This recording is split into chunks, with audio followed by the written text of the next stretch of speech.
Okay. Mute. There. Okay, TV is muted.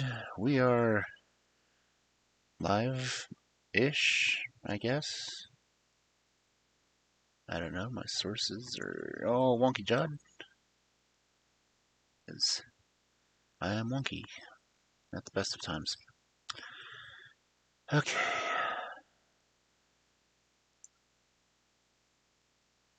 There's a place I know where the hipsters go called Bedrock. Nope.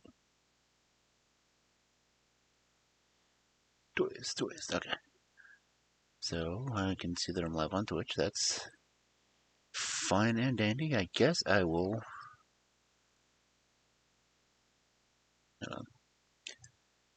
make an appearance. So, hey there, peoples. I skipped the whole starting screen. Imagine that.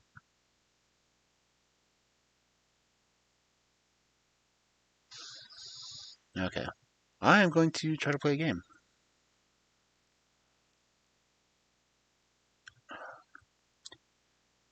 Is my crap not cooperating as usual? Okay. So, like I said, I'm going to try to play a game. It's the Werewolf, the Apocalypse, Part of the Forest. It's a game that I figured out that I actually had, and apparently had it over a year. And just haven't played it yet. Because I am just that much of a freaking doofus. But I usually have audio problems with the games. So as per usual, I'm going to be scuff as hell.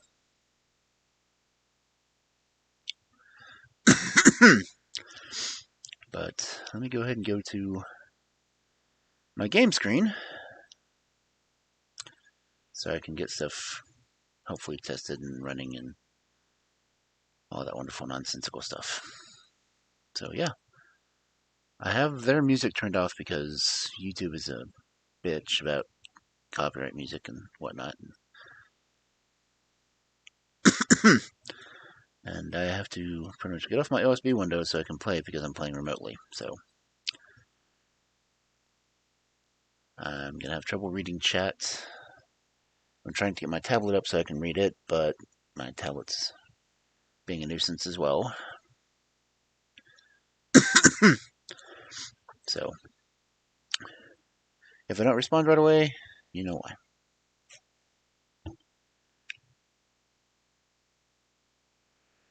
Okay, let me get this game. Oh, come on. Game? What are you doing? Killing me,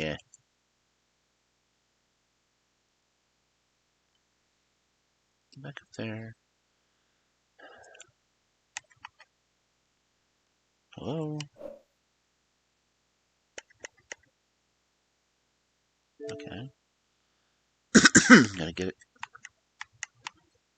What? Controller? What the hell?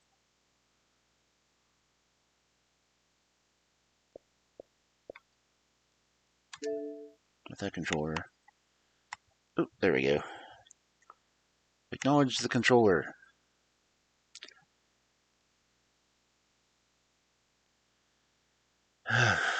Okay. Well, I'm on. I can at least hear myself.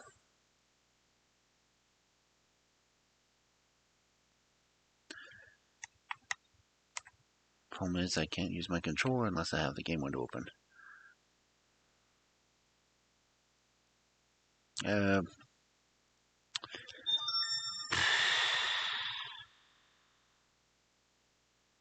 Give me a second. Let me see if I can figure something out.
Okay, maybe that'll do it.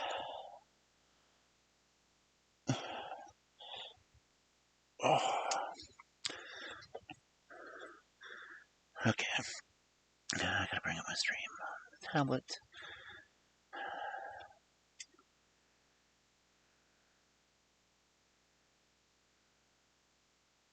Come on. There we go. There we go. Now mute myself on the tablet temporarily. Actually.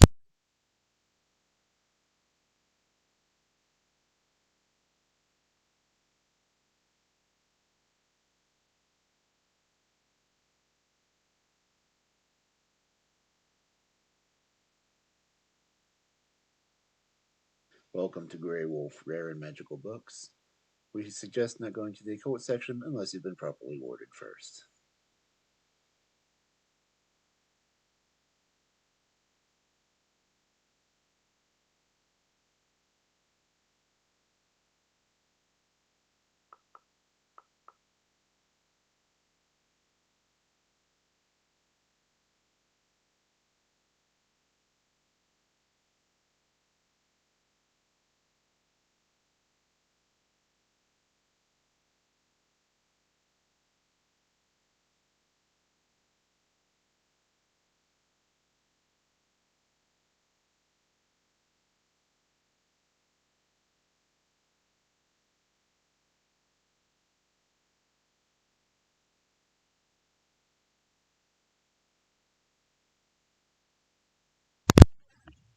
That was stupid. I had my mic muted.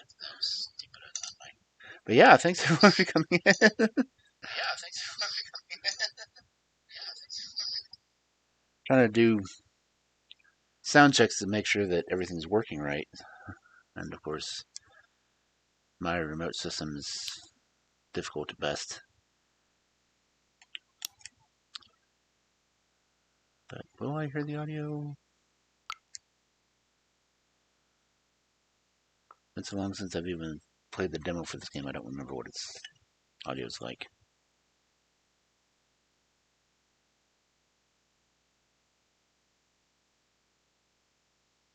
Okay, audio's coming through, that's good.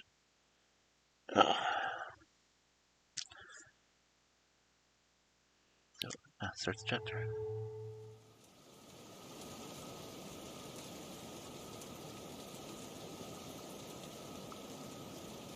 Get this back open so I can hear things again.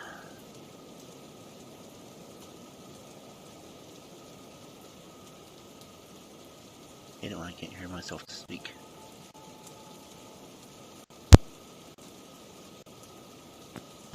Damn it. Audio is a pain in my ass. It really is.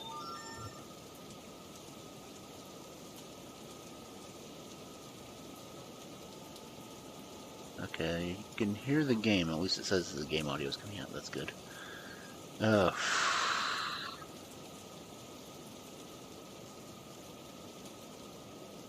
It sounds like my audio is a little low. Why is my audio always so freaking low?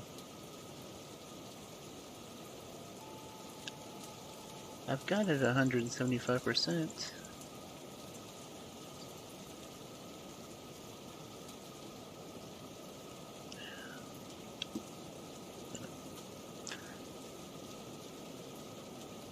I can hear myself, barely.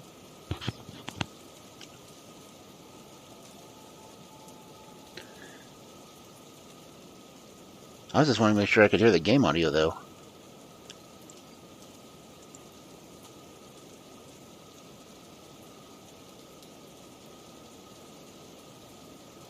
Okay, I'm hearing the game audio. That's good.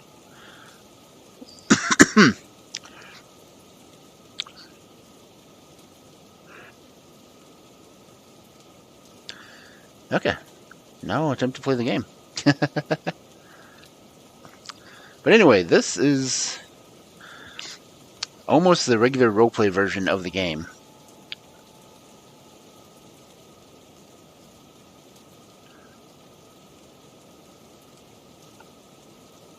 God, why am I hearing myself so many times now?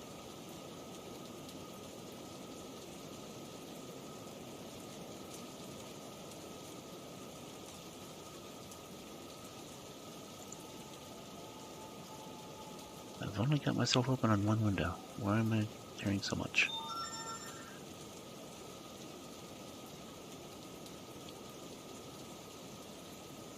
Okay. I'm only hearing one echo. Okay. But yeah, this game is set up to be pretty much like the regular book and paper version of Werewolf the Apocalypse. And this is like character design right here. I prefer think before act, so yeah.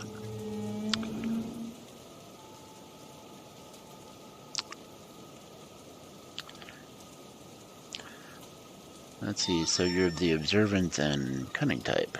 Well, yeah. There's no right path here, just decisions and consequences. So let's just take the path and see where it takes us. Spiritual 0, okay. I couldn't remember if there was actually audio reading on this, so I may end up narrating everything.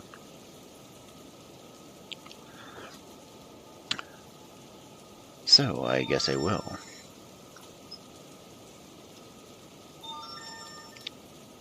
The forest. The woods are full of stars. They flicker, come closer, run away. They want me to chase them, to play hide and seek. Do you observe, or do you hide? I observe. The forest. I watch as they dance around the tree trunks, float up on the gusts of the wind that shiver through the branches, disappear among the leaves. There are words in their dance, but I don't understand them. Not yet. Then they bunch up and fly towards me like an arrow. Rushing down, they're soon upon me, but just before the spear of light pierces my heart, or my breast, they disappear, and the dark of the night returns. In the darkness, the spirits keeping the forest alive whisper about the enemy. I begin to move unnoticed, one with the night. And then I wake up.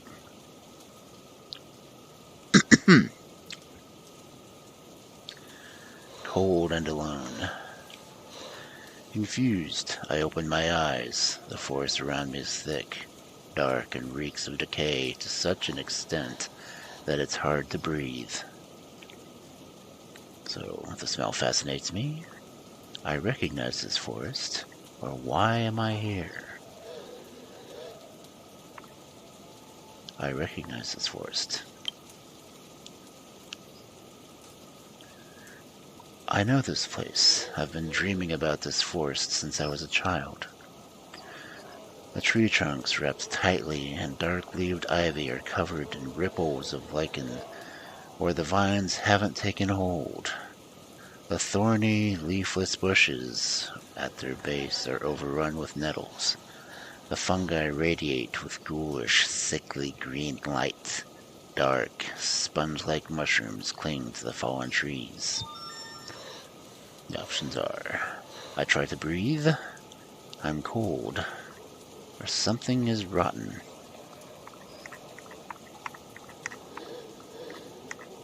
Anyone have a guess? Anyone want to say one?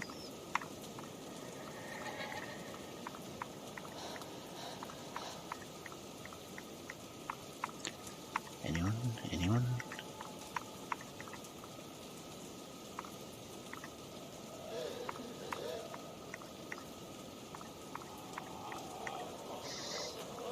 This is technically a storytelling stream.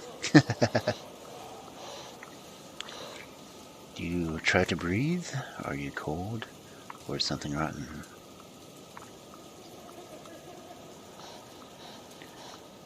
Well, this is not the state of Denmark, but I'm going to say something is rotten. I can't shake the feeling that something died nearby. I look down and see my hands covered in a dark substance. I'm naked. A sticky, glistening film of liquid is clinging to my skin. I can feel it on my face, in my hair. Blood. Alert, or do I hide? Alert, or do I hide?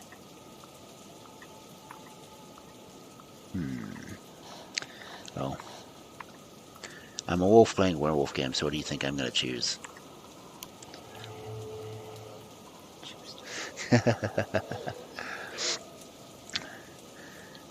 And nature is never quiet. The leaves rustle in the wind. Small creatures scuttle in the undergrowth. There's a whisper. I don't understand what it means, but the word resonates in my head. Garou. Who said that? There is a severed head right in front of me.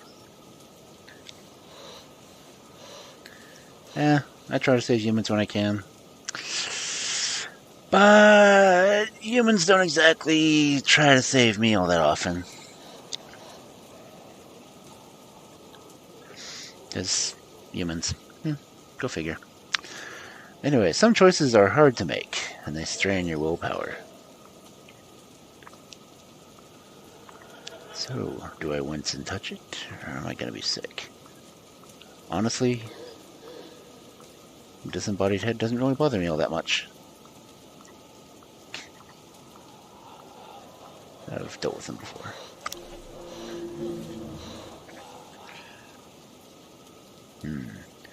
Overcoming my disgust, I gently touch its wet hair and touch the head, and watch as the head topples over. The face is contorted, the eyes bulging.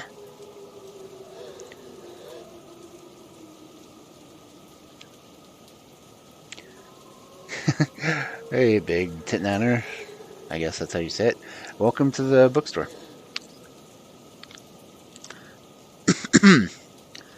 The face is contorted, the eyes bulging, the mouth open as though the head were still struggling for air. I look at it and start to laugh, and then eyes open in the darkness. Is it the enemy, or who is it?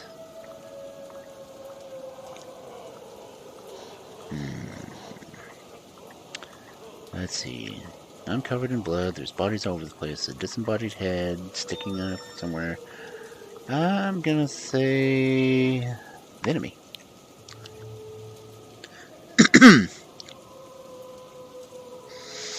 I can see their silhouettes, shades of jet black against the darkness. They reek of metal and acid and oil and money. Massive creatures, some with mandibles, some with spidery legs. Their faceted eyes burn like small industrial furnaces. I look at them and something wakes inside my chest. Is it delight or is it panic? Delight or panic? Delight or panic? These are the enemy. Do I relish the thought of combat, or do I try to flee?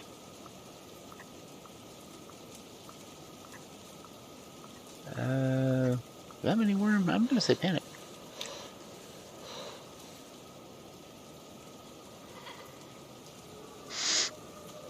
I get up and start to run. I catch my foot on a gnarled root and fall over.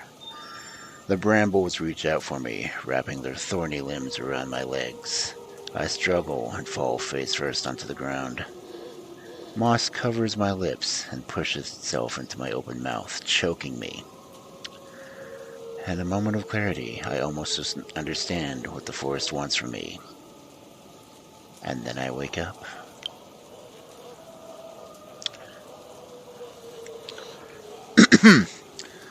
And that is pretty much just setting up the character. Judging your responses to see what kind of character you'll be.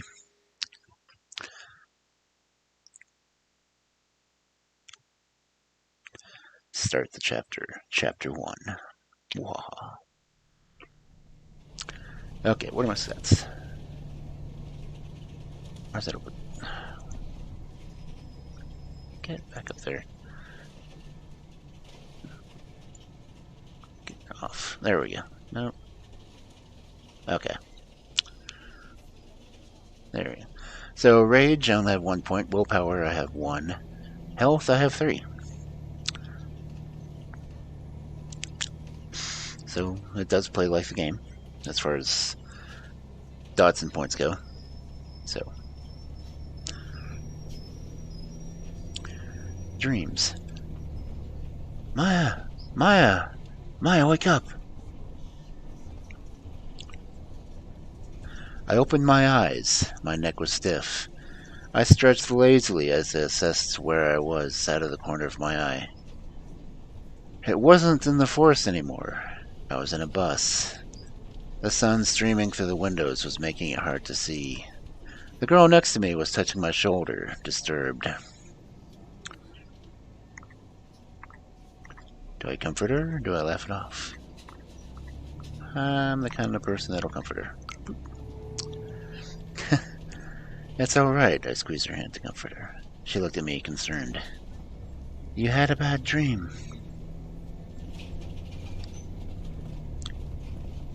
The memory of the wet earth clogging my mouth was still there. I fought the urge to retch. Do I look outside? I'm glad I'm not alone. I would look outside.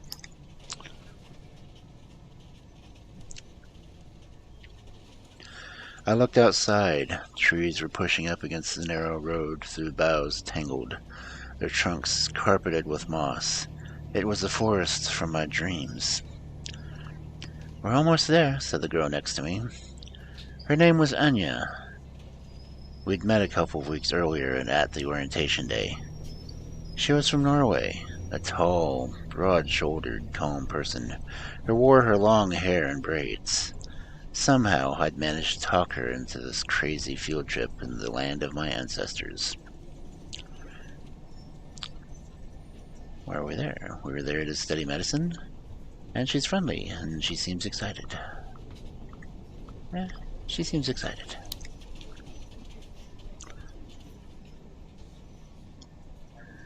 Anya reached into her backpack and took out 2 apples. I'm really happy we decided to come here, she said. Yeah, I said, offering her some of my cabanossi, dried meaty sausages that were so much better than the original Polish ones back in the US. I was glad Anya had decided to come with me. I had problems keeping friends around and really needed one. I did some searching, she said from over her phone, and this place is amazing. The last primordial forest in Europe.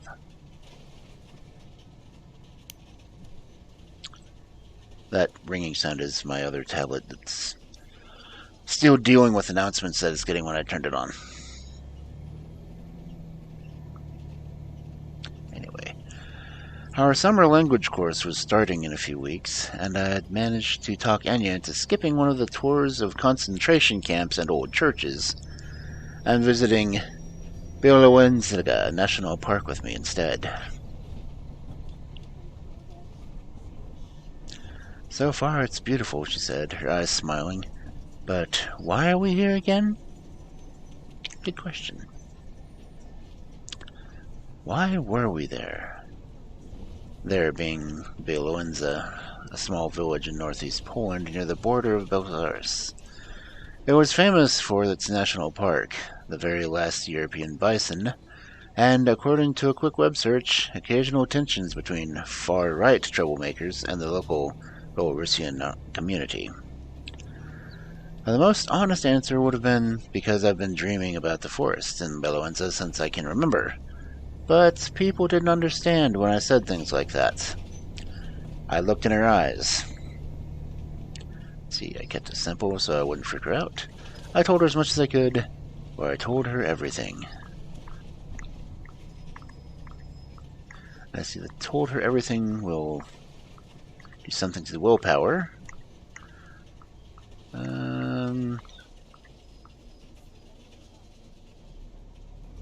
Keep it simple. She doesn't need to hear all about me choking on moss.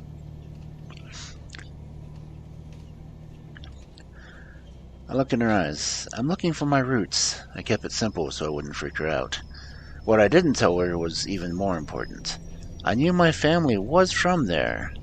None of my relatives spoke about it, though. There were a lot of things that weren't spoken about in my life. Strange dreams that plagued me. Half-forgotten tales about forests and wolves that I'd heard before my mom took me, ran away, and cut off all contact with my dad and his family. I waited for her to respond. Anya fell silent for a moment. I think it's great that you come from such a magical place, she smiled. The last ancient forest in Europe, thousands of years old. I wasn't sure if I was fond of that magic, but it was hard to ignore. And that was precisely why I needed to do something, anything, about my future, that damn forest and my weird-ass family. I had to clear my mind. I wasn't there by mistake. I'd planned this trip for months with a clear goal in mind. So I had to face the forest, I had to learn the truth about my roots, or I had to figure out my destiny. Forest, roots, destiny. Forest, roots, destiny. Roots, forest, roots, destiny. Roots, forest, roots, destiny. Roots. I actually try to look at my genealogy occasionally. My grandfather's stories, the secrets, my mother running away. There's a mystery in my past. It was time I uncovered the truth about who I was. There was a mystery to uncover, and an adventure to be had. I couldn't wait. Welcome home. Bilowenza looked like an overexposed photo of a village with the contrast turned up all the way. It was a hot, sleepy day on a hot, sleepy street, and everything, the old trees, the yellowed grass, the weathered wooden houses, the fences, almost seemed normal. Except everything except the shadows. They were sharp, as though they were freshly painted with the darkest of inks. And they moved. For a second, I could have sworn they'd moved, but then I realized it was a black cat walking down the sidewalk. When it saw me, it stopped in its tracks.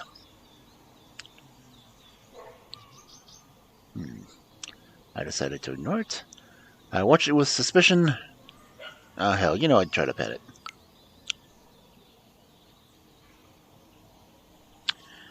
Here, kitty, kitty, I said, squatting and reaching towards the cat. It rammed me affectionately with its head and started rubbing against my leg, totally ignoring the outstretched hand. Hey, Mia, Anya said, looking at me surprised. Didn't you say your friend would be waiting for us? But he wasn't there, and the cat was still staring at me. Let's go, Anya put on her backpack. I'm tired and really, really need to find a toilet. For a moment, I was tempted to just get out of the sun and worry about my missing friend later. So, a little rage, I decided I didn't need him, or B, but the meeting was just too important.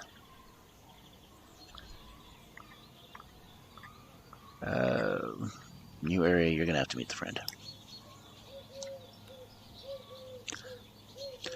Let's just wait a little longer, I said. I don't have his number, but we really need to meet up with him. His name was Bartek. I'd met him online while researching Bilowenza. The man knew everything there was to know about the local history. I asked him to check if anyone in town remembers my grandparents. I hope he's found something. I really need to pee, Anya said like it was a 5-year-old, and not a very bright one. Let's see, I made my best puppy dog eyes, I caved, or I tried another approach. Puppy dog eyes. I got the puppy dog eyes. Oh, yeah. Let's just wait a few minutes longer. Please, pretty please. I made my best puppy dog eyes. It's important. The things we do for friends. Anya looked around to see if anyone was coming, then made a beeline for the nearest bushes. Watch my backpack, and you owe me one. So I waited. And the creepy cat waited with me. Bartek was 15 minutes late, flustered and apologetic. It was his dad's company, he explained while catching his breath. He'd had to help him out with some paperwork. He seemed uncomfortable, or I introduced him. I'll introduce him.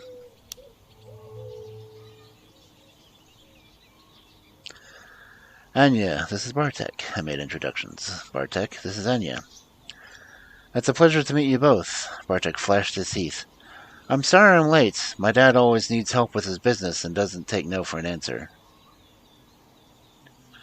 He was tall, broad-shouldered, and had freckles all over his face. Come on, I'll take you to your place. His accent was broad and very Eastern European. I guess that's my cue to make his voice sound that way. Come on, I'll take you to your place. Better. So I flooded him with questions. Anya liked him. I caught him looking at me. I'm going to say she liked him. Anya took an immediate liking to him, I could tell. I could always smell romance in the air. We walked along the only street in the village, slowly making our way towards the outskirts. The trees were growing denser, their scent becoming richer and more pronounced. I take a deep breath.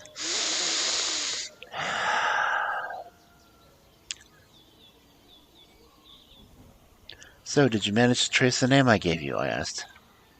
Bartek shook his head. Nothing. Absolutely nothing. I'm sorry. He was avoiding my eyes. A trickle of sweat ran down his temple. He looked afraid. What's up, man? I smiled. Spill the beans. I'm a big girl. I can take it. But he just clammed up. You know what? I think you should drop it. I stopped. I felt hurt. He was scared of something. Or it was almost too easy. He's scared of something. I turned to Bartek and touched his arm. What's eating at you, man? He shrugged and shook his head. You can tell us, Anya added. I taunted him a bit, or I gave him some time. I've got a good willpower, so I'm going to give him some time. Ooh. I lost my willpower. Damn. I swallowed the urge. Hey, Ritterface, welcome to the bookstore.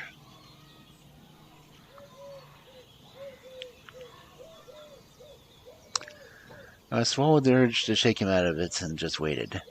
It took him a while before he finally opened up.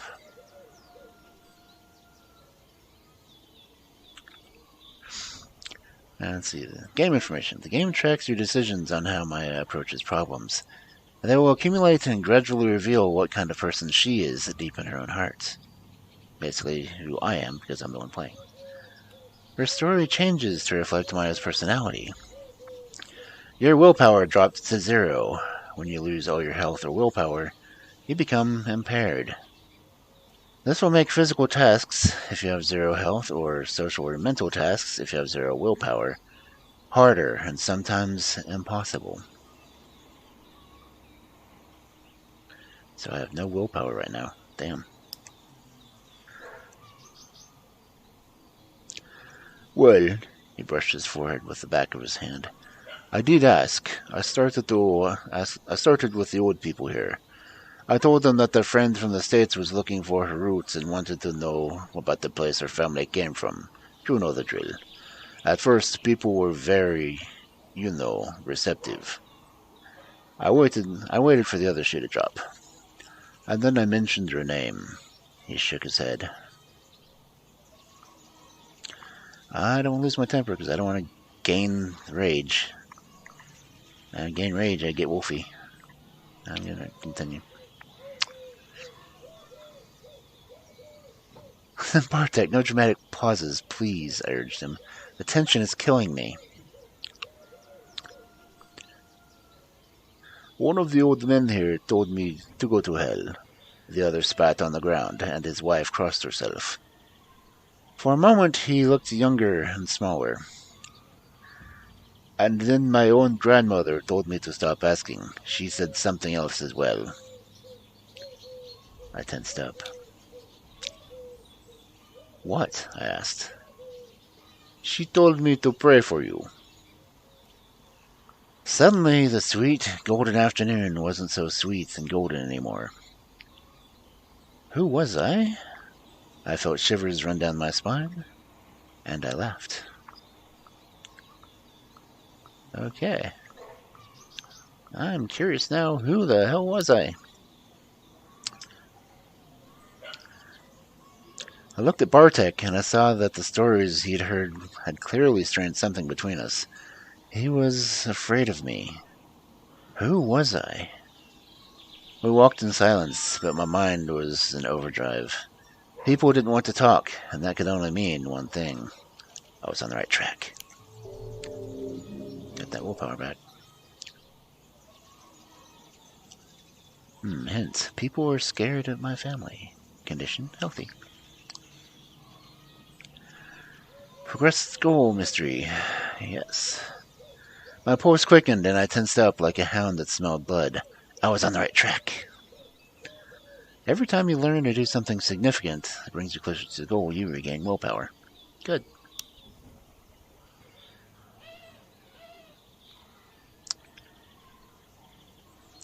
Bed and breakfast.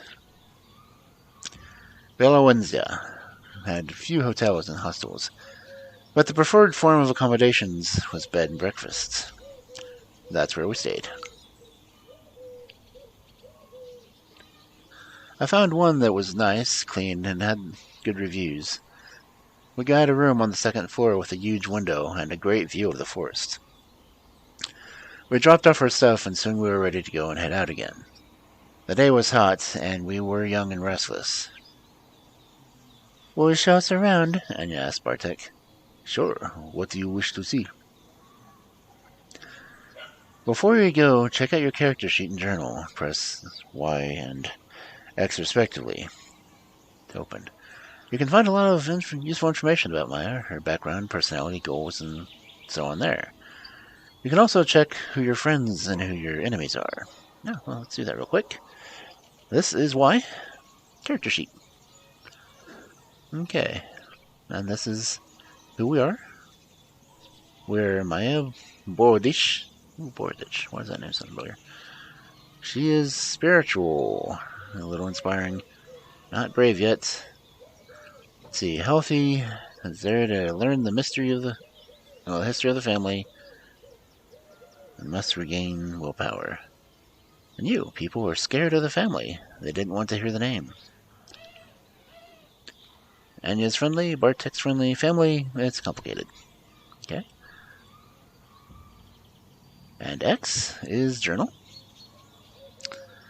Let's see. Cost for willpower indicates that you spend some points to be able to choose this line. Rage affects that you can lose or playing. Powers as a result of choosing this line. High, a variant that this choice is available because of your current status. So I've been getting the low ones, that's why I've been getting those options. The variant indicates that this version of the story happened because of your current status.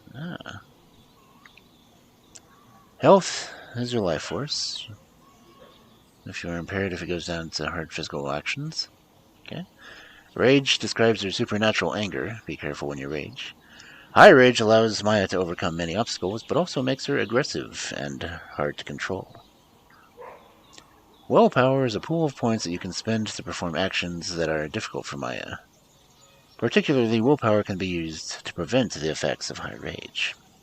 You gain willpower when you pursue your goal. When your willpower goes down to 0, you are impaired and unable to perform hard mental and social tasks. And there's the description of Anya, the rather hot Norwegian girl, and Bartek, the Yeah, okay. So let's get back out of that one. Anyway, back to the story. The other one's is a quaint tourist town, but I had other things in mind.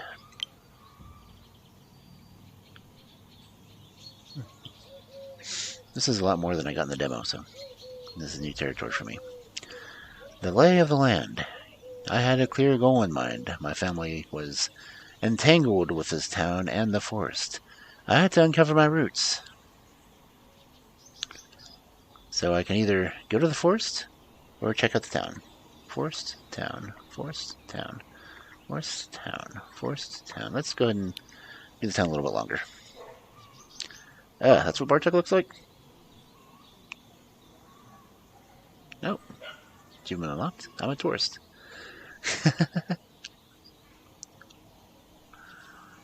I'll walk around the village. We walked through the village, bathed in the sharp rays of the summer light, the summer sun. It was a lazy afternoon, disturbed only by the occasional passing car throwing up clouds of dust that hung in the air long after the vehicle was gone. Anya was walking close to Bartek, asking him about every little detail of the village.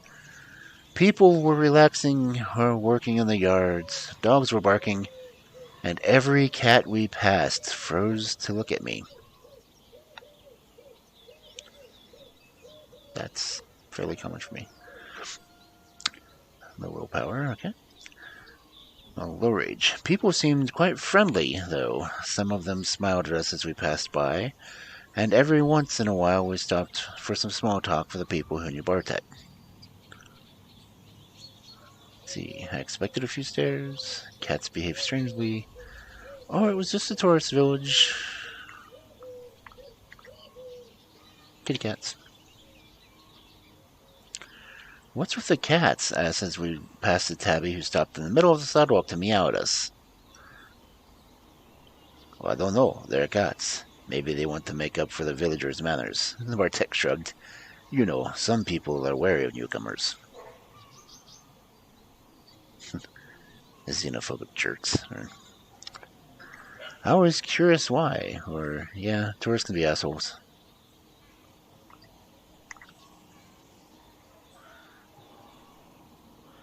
Yeah, tourists can be assholes.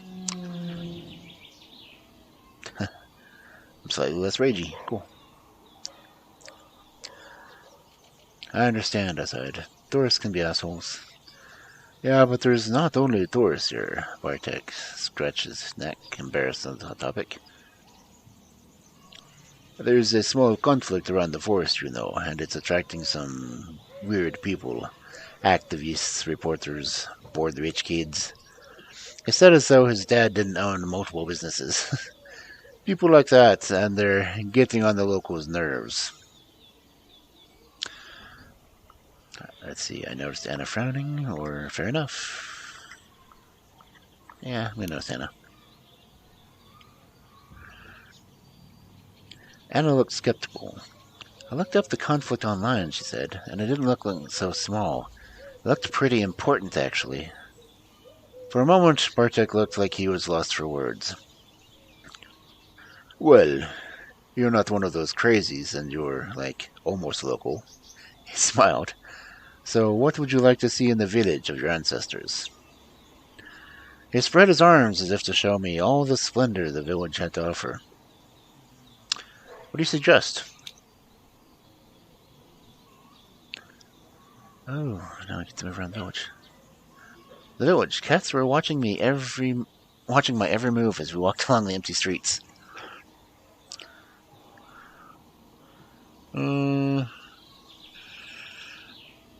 Let's go check out the cemetery. Because cemetery. Matters of the soul. So, we have quite a few churches here, Bartek explained, as we walked down the road. 2 Orthodox, 1 Catholic, and even 1 Baptist church, he said, though it was an uncommon. Well, over there would be uncommon, I suppose.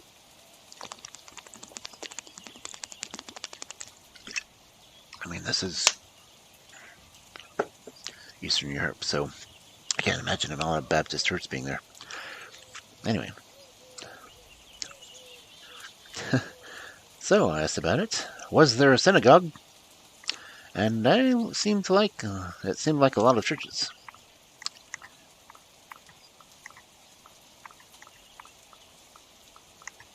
It seemed like other churches. That's not something I would ask. Couldn't they all just use one building? I asked. Oh, I never thought of that, he paused. I guess they could, but, most of these churches have been here for some time. So we still use them, and we don't have a tradition of using the same building for different denominations. So it is what it is. Any Lutheran churches? Asked Anya. I don't think so. Bartek shook his head as he led us to the small wooden church, surrounded by a cemetery. Anyway, even though we have all these churches, there's only one cemetery. The church was Orthodox, but the graves were a mishmash of styles and faiths. Catholic, Orthodox, atheist, everyone resting together. Let's see, Bartek didn't look like he approved. The place reminded me of a forest. There's something poetic about it. Everyone ends up in the same dirt. That's a nice sentiment. There's something poetic about everyone meeting in the same place when they die. Bartek smiled. There is, isn't there? He looked at the cemetery, and for a moment he seemed lost in thoughts. All of my family lies here, he said. I mean, the ones that are dead. What did you think? What do you think happens when you die?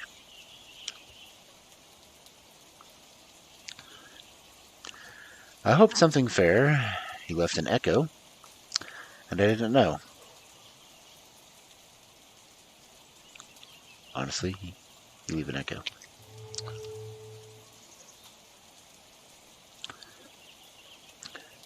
You echo for some time, a ripple. I think that everything in this world has a trace. I was looking for the right word. An aura, an emanation. Call it what you want, but it doesn't dissolve right away.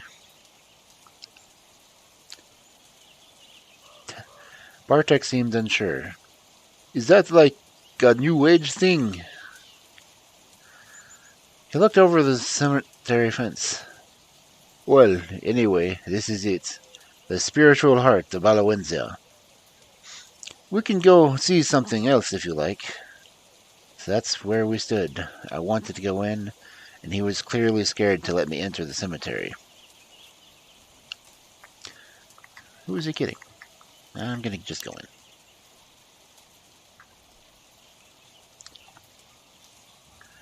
in. Not so fast. I wanted to look for my family here, remember? I smiled, opening the gate. Bartek shifted uncomfortably. I don't know if that's a good idea. But why? Or he was hiding something. You know what?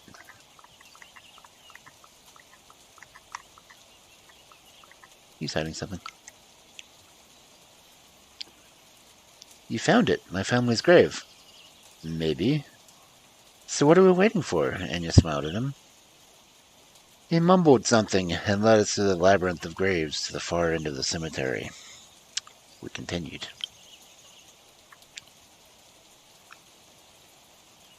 The walkways were very narrow, and the whole place seemed quite chaotic.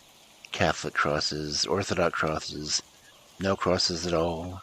Huge statues and simple gravestones, graves you couldn't see because of all the flowers, and graves that seemed completely forgotten.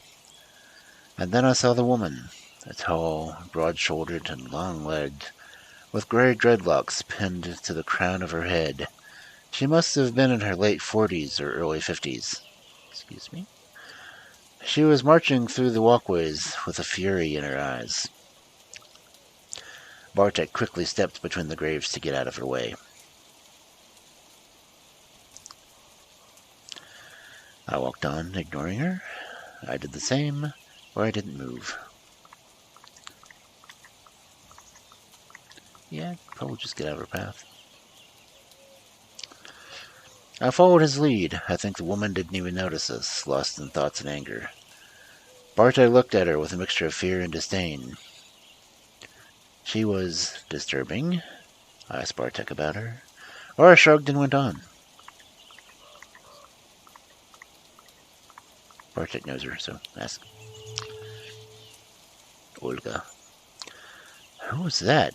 I watched the woman leave. Bartek winced. Oh, that was Olga. She's a local activist. She left Belowice when she was 18 or something and returned a few years back with the notion that she was going to change the place. We continued to the far corner of the cemetery. There, seemingly forgotten and covered in moss, was a lonely grave. It was damaged. The tombstone was broken, deliberately. Someone had obviously smashed it with a hammer. The name was half erased. The plaque was also damaged. Someone had tried to scratch out the name, but the letters were still visible. There was a circle around it. Ooh. Another achievement. Nice. Cool. There was a circle of coarse salt around the grave. I'm sorry, Bartek sighed. I didn't want you to see that. I needed to know who did this. Was it because of me? Oh, I looked around carefully. I want to know. Give me some rage. Who did this? I asked quietly. I don't know. Anya squatted and looked at the plaque. I can't read it. The letters are all wrong. She glanced at Bartek. Is it Russian? Belarusian. The same letters, different language, he explained. There were a lot of them here before the war. I looked at Bartek, hoping for some context. I would want context too. Bartek put his hands in his pockets.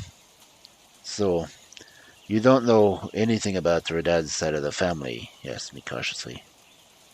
Whatever happened at least 70 years ago, and someone still remembers. He had a point. I don't know them. My mom left Dad when I was just a kid, so I don't remember much, I admitted. And she kept me away from them. She doesn't even know I'm here. I didn't tell her that I was visiting Belowice. Maybe he was abusive? Said Enya carefully. Maybe she wanted to protect you? Yeah, I guess. There wasn't much left to do, or I looked at the grave. You know what? I'm gonna look at the grave. I looked at the grave for the last time. My family's name looked strange written in the unfamiliar Belarusian letters. As we were leaving, I was thinking I was onto something.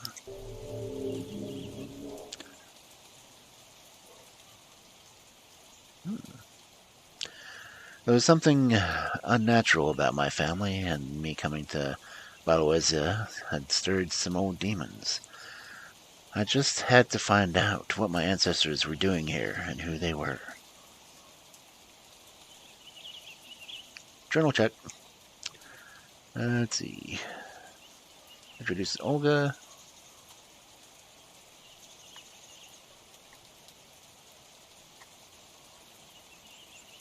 Okay, that's not going to tell me anymore. And character sheet. Okay, people were scared of my family and scared enough to destroy my family grave. Cool.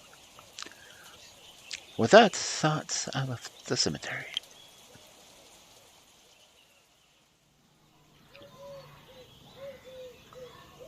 Okay. Talk to people.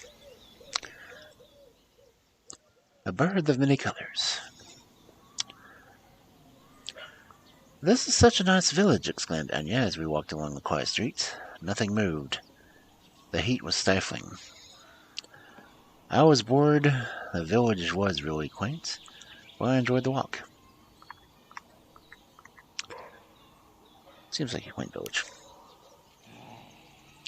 It's quaint, I carefully admitted.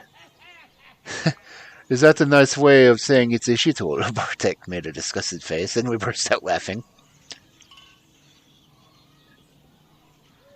I was thirsty.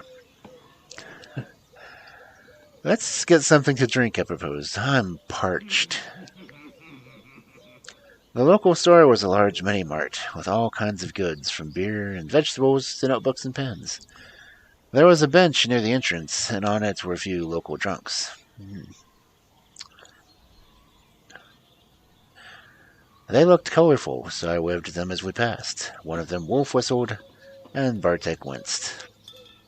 I assessed the threat. They were creepy, or they were an easy target for a joke or two.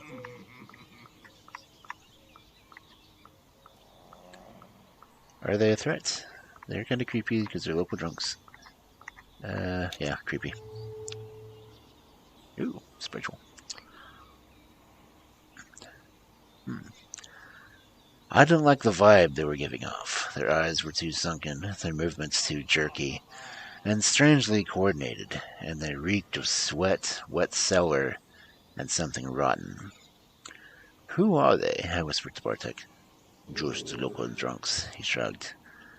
We spent some time inside, browsing Latvian, Lithuanian, and Belarusian goods. Why was there almost nothing Polish here? And who in their right mind drinks coriander soda? Honestly, coriander soda? Ew. I was putting the soda back on the shelf when we heard a commotion coming from outside.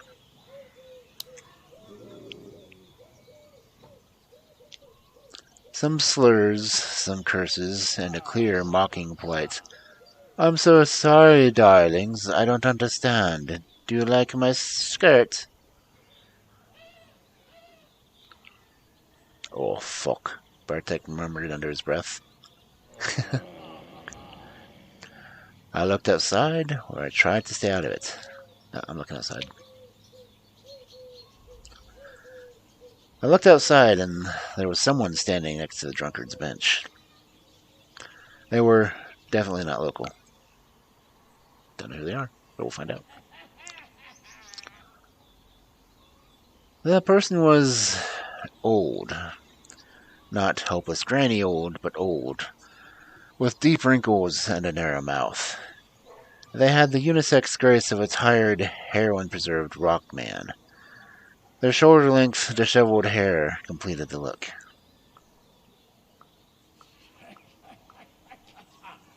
Wait, shoulder-length, disheveled look, hair. You know, I dig their look.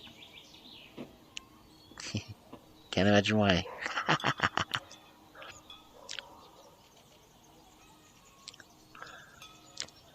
They had a peculiar style, fashion that you rarely see, even in the U.S. It looked great on them. Yeah.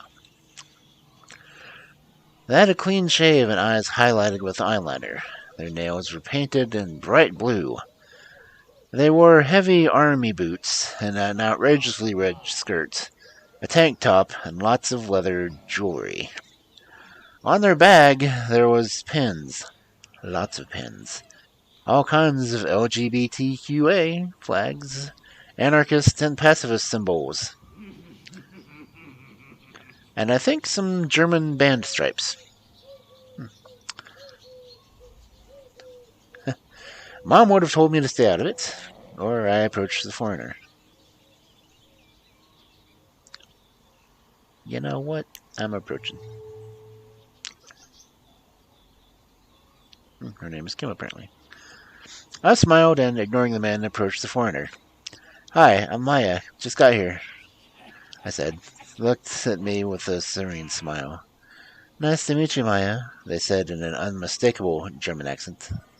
I'm Kim. Damn. So many voice cues on this game. No. I pointed out the drunks. We started talking. I suggested that we should leave. I'm gonna talk. What brings you here? I asked. And by the way, I mean, I came to see the forest and to protect it. They sounded deadly serious. Me and my friends heard about what's happening here, and we decided to come and help. The men on the bench were looking at us grimly. Hey, someone said suddenly from behind our backs. Kim smiled, and the men on the bench stiffened. I turned around. The woman approaching us had the longest, thickest braids I'd ever seen. As thick as my arm. There was something faintly Asian about her facial features, and the men on the bench looked at her with difference. You should stop drinking that moonshine. It makes you pick fights you can't win, she said. Let's see, I was ready for a fight, or she looked ferocious. She looks ferocious to me. She looked ferocious, and the drunks started explaining themselves. But look at this Elzunia, one said of them, gesturing towards us. For the last fucking time, the name's Lisa. She pronounced it as Lisa. And this is my friend. You're to leave them alone. Got it? Her Polish sounded weird. More melodic, or maybe mellower, even when she cursed. The drunkards mumbled and went back to drinking. Thanks, Lisa, Kim said in English. You shouldn't have. Oh, but I wanted to. I asked her who she was, and how did she command so much respect? Yeah. Why did they listen to you, I asked. She turned to me and shrugged, with just a hint of a smile. Oh, they have their reasons. She looked me up and down. And who would you be? This is Maya, smiled Kim. She's also not from here. Oh, are you here to protest the logging? She raised her eyebrows. Or just a tourist? Why were they logging in a national park? Or why did she expect me to protest? Why would they log in a national park? That is my curiosity. Wait, isn't this place like a national park, I asked? Why are they logging here? You'd think they'd leave the oldest forest on the continent, the beating heart of it, alone, wouldn't you? She looked at me with a grim expression. There's illegal logging here, Anya chipped in. Wood is money, and there's plenty of wood in this forest. Suddenly, a feeling rushed over me. I was burning, or I was cold. Illegal logging. Bad. I was burning. There goes my willpower. I couldn't see the forest from there, but suddenly I felt very aware of its presence. I also felt something else deep in my stomach, spreading through my veins. Anger, like a wave of heat coming from the heart of the dark, ancient forest. A word appeared in my mind, a strange one that was neither Polish nor English. Kalgera. If you know what Kalgera means, it's actually the feline shapeshifters in Werewolf. Anyway, Lisa looked at me in the eyes and spat on the ground. I'd eat those greedy bastards alive. Meow. I felt like I was being watched, and when I looked up, I saw Kim observing me with a curious expression. What did they want? They were hiding something. And I knew what happened to me. They knew. I realized I knew. I just felt something strange, a strange connection to the forest. Tell me, I asked. I know you have strange dreams, they whispered. I suspect the forest is reaching out to you. They leaned closer to me. It runs in your blood. The words were like a punch to my gut. Trust me, I know. Oh, I didn't want to hear it. Who was I? I need to find out who I am. Who am I? I quietly asked quietly. You can see the invisible, they said, looking at me in the eyes. You'll find the way. Suddenly I felt confident. Groovy. Hint, I met someone who knew about my dreams. Progress? Doesn't say what I am yet. Okay. I wasn't making that up. There was something strange in my family history. There were people who knew what was going on. Ouch. Ow. Before I could ask more, Anya and Bartek approached me, and Kim shook their head, silencing me. Meet us tomorrow at the logging site. They blew me a kiss and put their arm around Lisa and walked away. We decided to leave as well.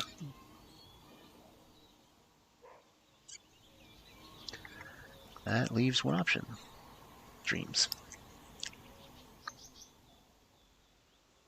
Train spotting.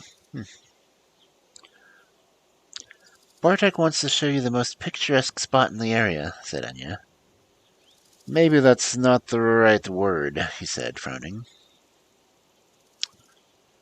Well, it's not like it's that beautiful, but it has, an atmosphere, a climate.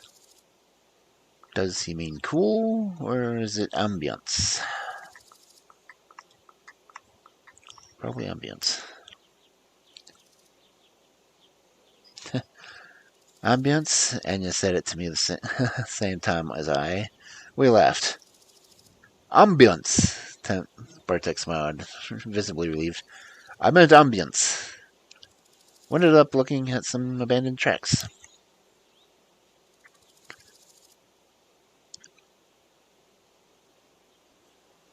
We soon left the village behind and ended up on some abandoned railway tracks.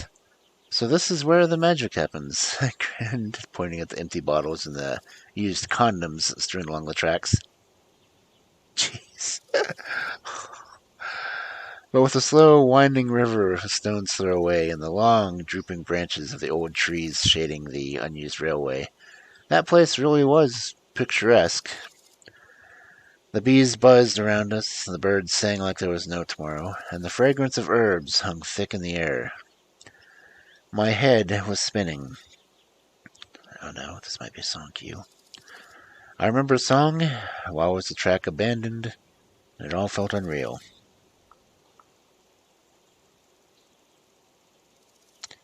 I'm going to choose a song.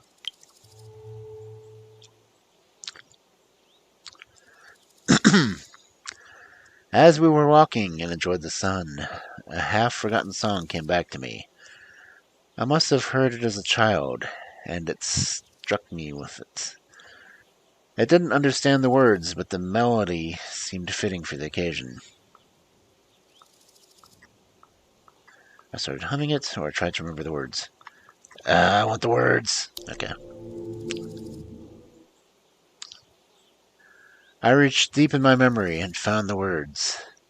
They didn't quite sound Polish, and I almost understood what they meant. But the song was beautiful, and soon I was singing it out loud. Wow, Bartek laughed nervously. Nice Belarusian, but some people don't approve of it. I wonder what the song was. Oh, what the damn song? Oh. And then I heard another voice joining mine. When we entered the dense cope, we noticed a woman standing among the trees. She was the one singing. It was Lisa. Hello, Bartek, she said.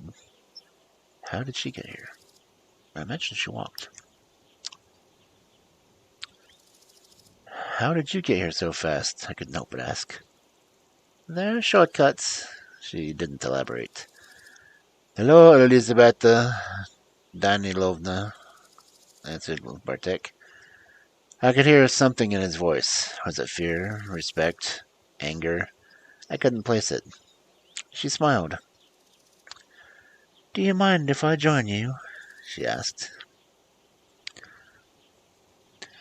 I'd rather walk alone. I noticed Bartek getting tense. Sure, I didn't mind. Yeah, Bartek's getting tense. Oh no. So what's the story with you two? I asked Bartek. She's from around here. He shook his head. But she helps with the protests.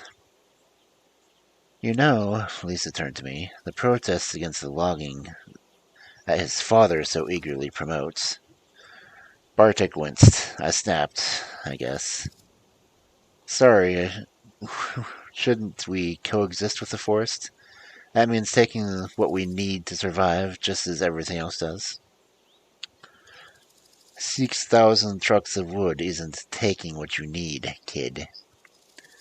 He threw me a glance, looking for help. She had a point, where people needed to have jobs. She had a point. Don't look at me, Bartek. I think it's barbaric. I wasn't about to beat about the bush. If it was about local action, there wouldn't be a problem, and you chimed in, but it isn't. Giant corporations are at work here with heavy machinery. Ask your friend about his father's money and his clients, Lisa shrugged. Bartek stormed away. I shrugged and followed him. Lisa followed me. No, he's not quite as friendly. He's just sympathetic now. Damn it. The path was too narrow for all of us to walk together, so at one point I found myself walking with Lisa. She would squat from time to time and collect some herbs. So you're looking for your roots? She said after a while. Why? I needed to know the whole story. I couldn't resist the mystery. I had dreams. I couldn't resist the mystery. My mom was hiding something from me, I answered, and I can't resist a mystery. Sit down with me. She nestled among the roots of an old tree and reached into her basket and took out a blunt. Yeah. Let's have a smoke and I'll tell you a story. She noticed when I hesitated. You need to hear it. Sit down or take the blunt. Sit down or take the blunt.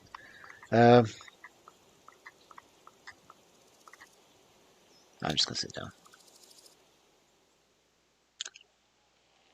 I don't smoke. Sorry, Cubs. Lisa let out a cloud of smoke and started talking. From what I learned from Bartek's grandma, you're asking the wrong questions about the wrong people. I decided to cut to the chase. No. Why shouldn't I be asking about my family? Or her voice was so soothing.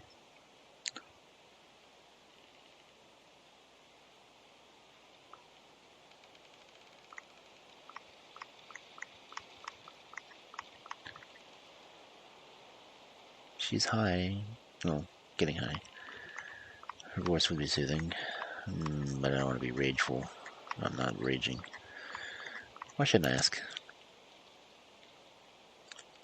I was asking about my family, I pointed out. But not the right branch of the family, she said. Your grandfather wasn't from this village. This is a tainted land, girl, she continues. So much blood was spilled that the Puzka almost lost her mind.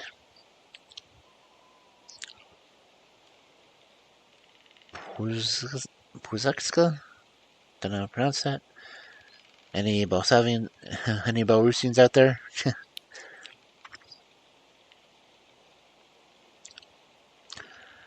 Puzevska was one of the words for forest. Polish had lots of those, but she used it in a weird way. Why do you call the forest Puzuzka? Isn't last the right word? I call her Puzuzka because it's her proper name, she huffed. Las is to Puzuzka what dog is to wolf.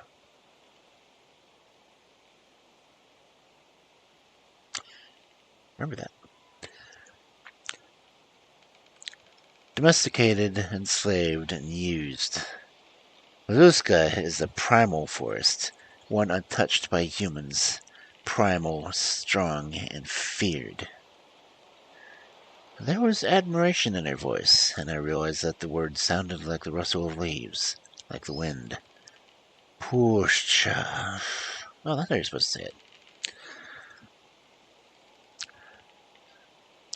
As I was telling you, Pushka almost went mad, and it's not wise to wake those spirits, especially not now. But I need answers. What spirits?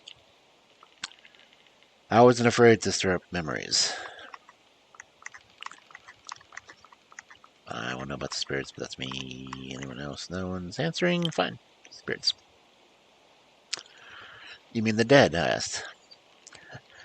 She looked up at me with those uncanny eyes. Her gaze was almost unbearable, hard, with anger smoldering.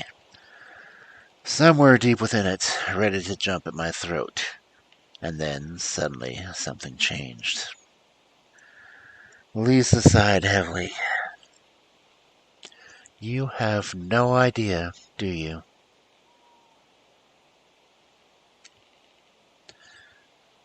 About what? What do you mean? I asked. So you have no idea who you are, she started. Nobody told you what it was like here during the war and after it. Her eyes lost focus, as though she was looking at something only she could see. In 1939, when the war broke out, first came the Germans, and then the Russians. You know, they actually worked together. Stalin never forgot that he was beaten by the Poles in 1920. She shot me a glance. I nodded politely. I didn't really care, but I nodded politely. Oh, you have no idea what I'm talking about. It doesn't really matter. She took a drag. Anyway, millions of lives later, Stalin and Hitler stopped sleeping together, so to speak, and the Germans came. Kinky. Well, we know who came first then. And then the Russians again, and then there were the forest soldiers. The forest part got my attention. I nodded so she would continue. The forest part caught my attention. They started as Polish soldiers, but then the war ended, and they became guerrillas to fight the Russian occupation. And then they ended up as desperate bandits, she sighed. For the people who lived here, they were all the same. Germans, Russians, forest soldiers. They killed, they maimed, they tortured and burned villages. It didn't matter what language they spoke. What did it have to do with me? How did she know? And she looked sad. She looked sad. I'm sorry, I touched her arm. I didn't know that it was so tangled. My great-grandparents were from here, she sighed. After the war, there were some changes, and my whole family was sent to Siberia to die. My grandmother was the only one who survived. She met a Buryat shaman, and here I am. But your story is tangled with all this, she looked straight at me. Have you ever wondered what your grandfather did during the war? Suddenly, I felt dizzy. I wanted to answer, but suddenly I felt dizzy. The smoke from her joint smelled funny. The forest moss, strange herbs, ash, and smoke.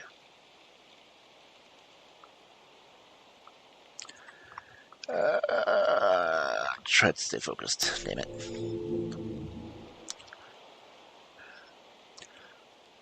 I focused and understood that the strange feeling came from within. It was like a long forgotten dream, like an ancient memory suddenly brought to life. I let it in. We're sitting around the fire, deep in the Pruska. The others are sleeping. I listen to the whisper of the leaves. The forest is speaking to me, demanding action. It wants me to be its revenge, I find no joy in the task. Okay, yeah, revenge. I understand what has to be done, and I can't wait to be the forced revenge. I wake the orders and tell them the plan. Tomorrow we're going to burn a village. I sit by the fire and listen to the wolves howling to the moon, weeping for their slain brothers and sisters. Then, the vision ends.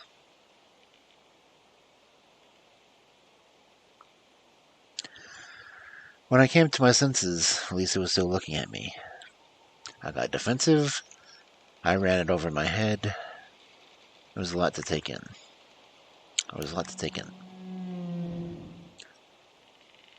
The forest soldiers, the unknown past, the mysteries that slept down. It's a lot to take in. She shrugged. I've told you everything I know. If you want more, talk to my girlfriend. We'll be at the logging site tomorrow. Yeah. Good idea.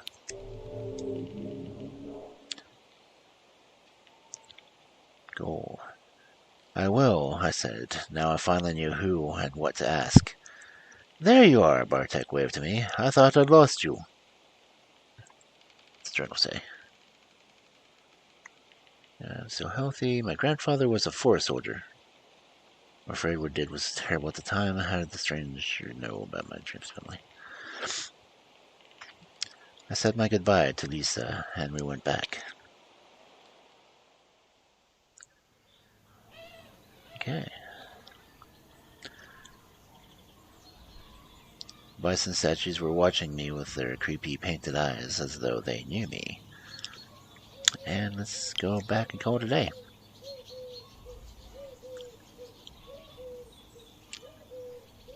The first evening. The B&B was quaint. I left Anya and Bartek outside. They looked like they needed some alone time to say their goodbyes. When I got out of the shower, Anya was back and smiling and a little flustered. What a day, she smiled. So, what do you think? I made a quick mental inventory of everything that had happened that day. They were cutting down the forest. I remembered the scenes from the shop. I mentioned the graveyard, and I told her what happened when I talked to Lisa. Yeah, I'm going to do that, because why not? Something weird happened when I was talking with Lisa. I think it was her joint, but I saw some things that looked like something from the past. Like, from your past? For a second I searched for words to explain it to her, but I really couldn't. I think it was my grandpa. It's hard to say, but it sure was weird. I shrugged, and ending the topic. They were cutting down the forest. I can't believe they're logging here, I shook my head. Isn't the forest on a UNESCO's list or something? Yeah, I know. I want to check out those protest people we were talking about. Maybe we could go there tomorrow? Let's talk about the graveyard. What happened where the people were still vandalizing my family's graves? What did my grandfather do? She put a hand on my shoulder. Whatever it was, it's not your fault. It wasn't, but it could be my responsibility. She's loyal. Cool. I remembered the scene at the shop. The tension almost seemed unnatural. A few words more and it would have been a regular fight. Maybe they just envied Kim's style, Anya tried to joke, but she seemed worried. I didn't feel like talking anymore. You know what? I'm seriously tired. Let's call it a day, shall we? Soon we were both on our beds, ready to sleep. Even though I was tired, sleep didn't come quickly. Anxiety was spreading its cold, writhing roots deep in my chest and stomach. I lay there for some time looking at the silver rectangle painted on the wall by the moonlight. When I closed my eyes, I could still see the weird vision I had had that day. My roots were here. I could feel them, almost touch them, and they were reaching to me.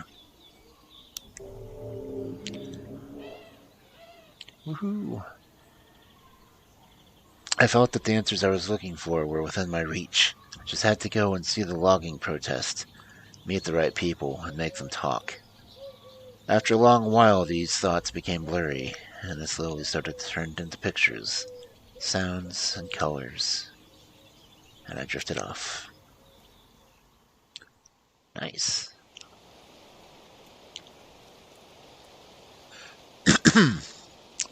A night in the woods. The railroad tracks remember times of their glory. The trees around the whisper about forgotten secrets. I tremble. Something is coming. It's huge and monstrous. I am a cub. Hey, Warden.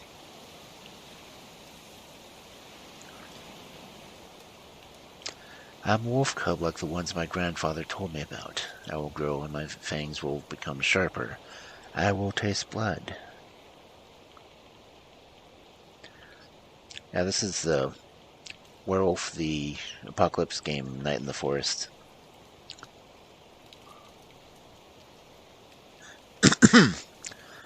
There are piles of fresh corpses of people who died young, skinned, and mutilated. Their loved ones stand around them, grieving, unable to do anything, waiting, and suddenly they are just trees and tree trunks. I'm not going to start dancing. Dancing would be bad. I weep.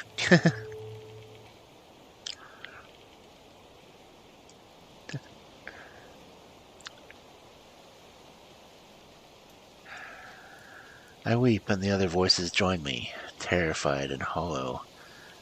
The trees are dead, and I'm here to help console their spirits. There is a stench in the air like meat rotting in acid, but somehow worse. I see the monstrous army. Oh, yeah.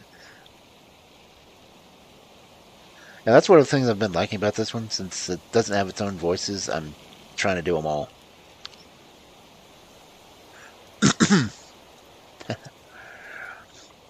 I see the monstrous army. Their mandibles are whirling chainsaws. Their long metal arms are wrapped with black pipes that look like glistening intestines. Their smell is vile. They wait, unmoving. Let's see. Do I charge at them? Do I turn to the forest for answers? Do I pay my respects for the dead? Screw it, I'm attacking.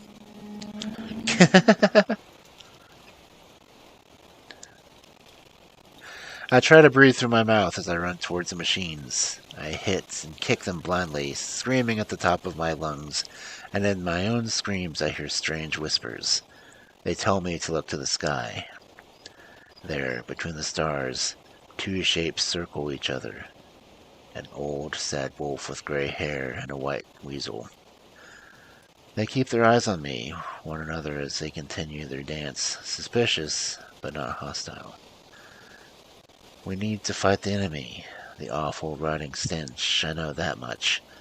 But how can we do that when we don't trust each other? They stop, they look at me in the clearing.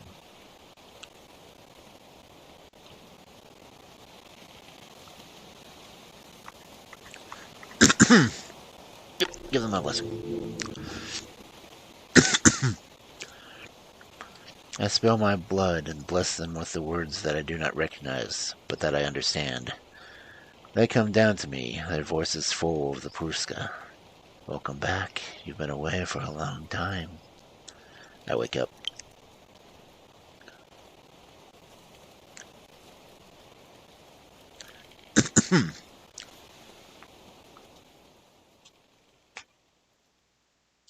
Chapter 2. Logging.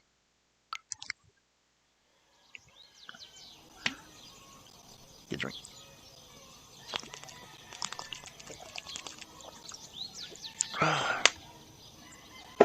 Excuse me. The day after.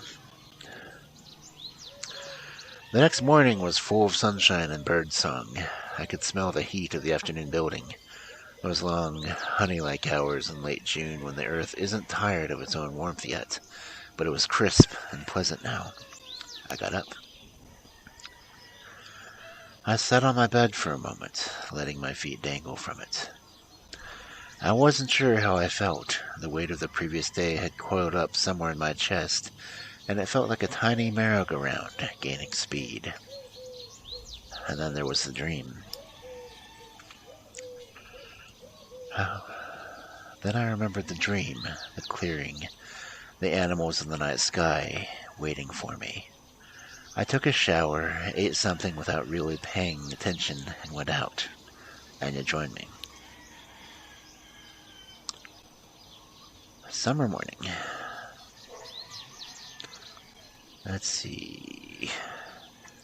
I guess I gotta go to the protest. Against the machines. Rage! Rage against the machines! Okay. I was running all the options over and over in my head, and I didn't really care where I was going. When I looked up, the sun was shining. The village was far behind me, and I was at the logging site. Anya looked around. So what's the plan? Stop the logging? I had to learn about my family, or I needed to find someone.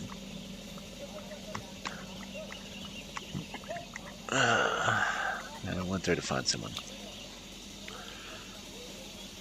There was someone I had to find and press for answers. Kim is Lisa's girlfriend. Wonder why they gave it two different options. Kim. You know, when we meet at the store, Kim said that she would meet her friends here if I wanted to learn more. I looked around. On my right was the ancient forest. On my left was a freshly torn clearing. Ahead of me, ruining the view, were huge logging machines and a group of people arguing in their shadow. I thought the machines were sucking the life out of the air. They were like a wound, just not pieces of equipment. I looked at the clearing, I looked at the machines, I looked at everyone.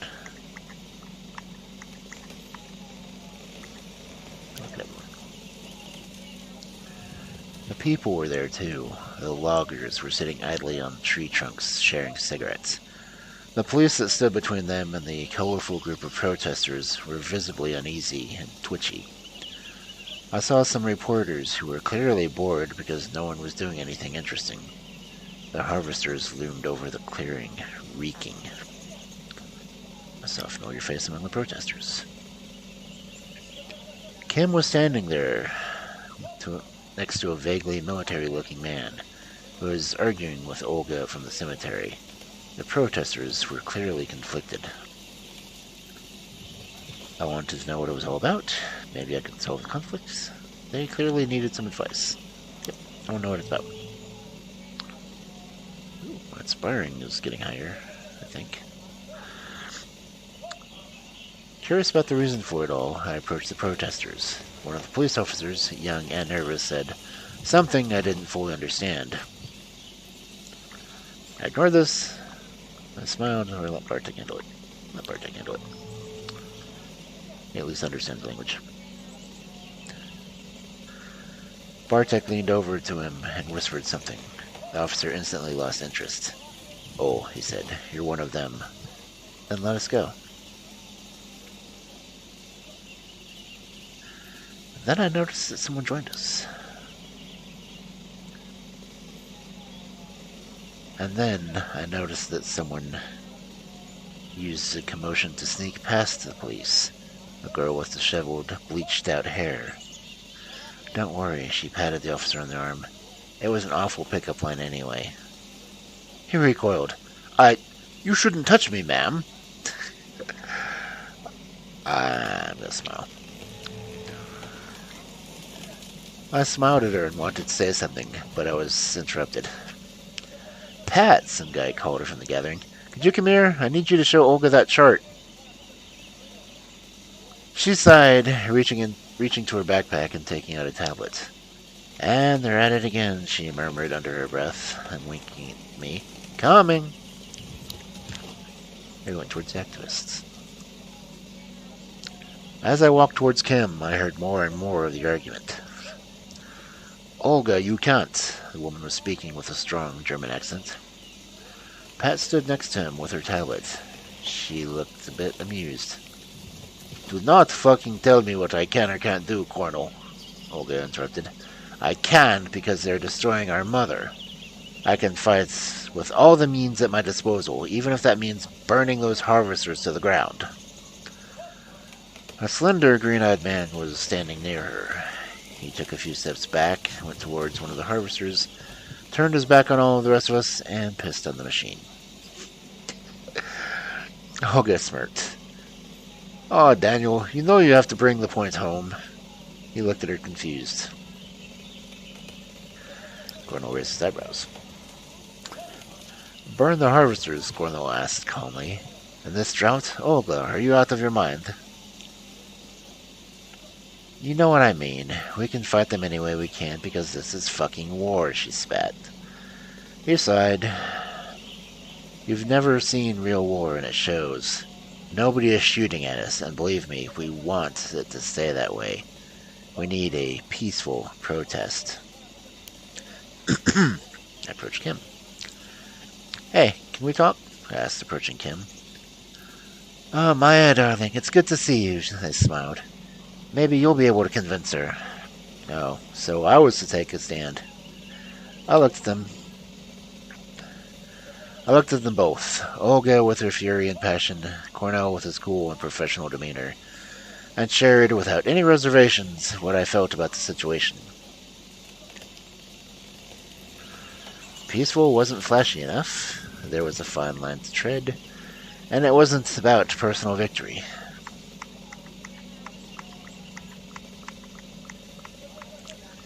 Which one do I want? Which one do I want? I'm balanced, I could do the middle one, but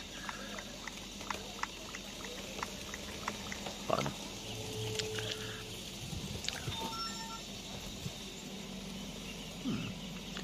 My spiritual keeps going up. Cool. "Honestly, there are a lot of more solutions than violence," I said in a clear voice. "And I think that saving the forest is more important than winning a war or a dispute." Kim shook her head and moved forward. "Olga, darling, you know I love you, but Colonel really knows what he's doing. Please trust me on that one." I looked at her apologetically. "Fuck off, Kim. You didn't even trust me enough to come here on your own when I asked you to." Lisa decided to say something. Yeah. Lisa looked them straight in the eye. She had a peculiar accent. A Duke's accent. Come on. "Kim, you want to teach me about violence?" She looked them straight in the eye. "About fighting oppression? Just because your boss went to, what, one mission in Afghanistan?" Her Polish was peculiar, kind of mellow. Cornell winced. "Lisa, leave Kim alone." He didn't know what to say, and it seemed that the whole discussion would be derailed. Well, maybe it was for the best.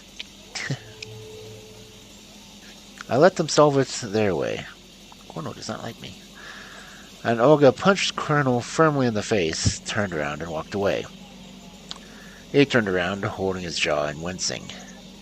And then he looked at me and just shook his head, as if it was my fault. The conversation was over, at least for the time being. Colonel, together with his cronies, walked towards the reporters, while Olga went back to the group of people standing in the shadow of an old oak tree. I looked at the forest.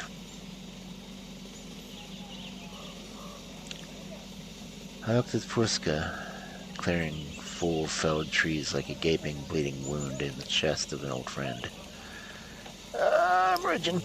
Damn it. I can't not rage. I looked at my friends. "We have to stop this logging." "Yes, just like Olga said," Anya nodded, excited. "What they're doing is unforgivable, and we have to fight." "It is a very complicated situation," Bartek looked thoughtful. I liked what that guy Cornell said, that we should proceed peacefully and not to discourage the public and potential supporters. I looked at one group, I looked at the other.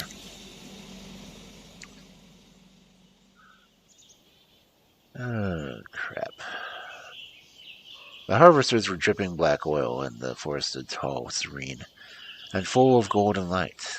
It looked like it could protect itself. And then I looked at the felled trees, dead, limp, and lifeless. Oh. Probably gonna have to talk to both of them anyway. I might as well talk to Cornell first. He's not fond of me, so I should try to diffuse that. As I approached the group, Kim waved me over. Come here. That took me straight to the leader of their group, the man who was arguing with Olga. Though, Maya. He said, I see you haven't come alone. He reached out his hand.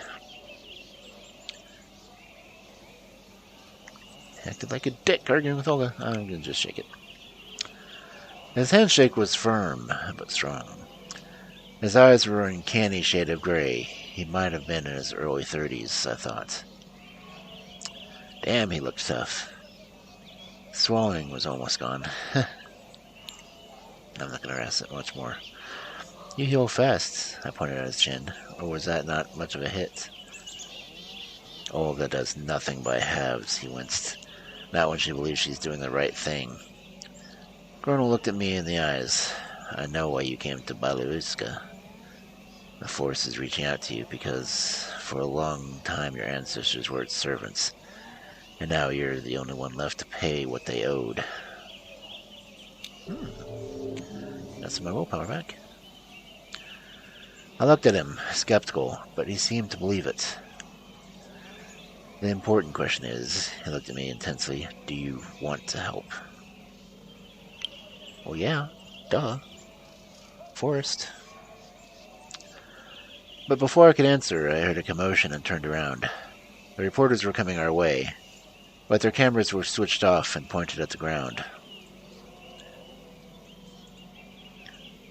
They should have been filming. I saw an opportunity to shine. Why weren't they filming?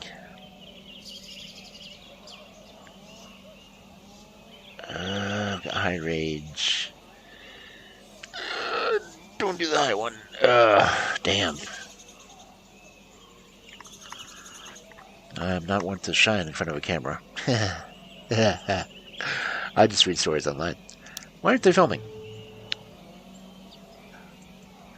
Funny, I thought. They should be taking photos or filming the protest, but I couldn't remember if they were when I arrived at the site. So, asked Colonel. There was a hint of impatience in his voice. The reporter shook his head, grimaced. Sorry, everyone. We can't do anything. We're not allowed to cover what's going on here. Suddenly I understood. I deflated. What did they mean? Suddenly I understood. Then it hit me. The police weren't there to protect the protesters or the press. Yeah, it must be hard to do your job when the police is watching your every step, I said, and they nodded. There was a moment of tense silence. Then it all came together. Suddenly I understood the dream, that was the moment I was destined to intervene.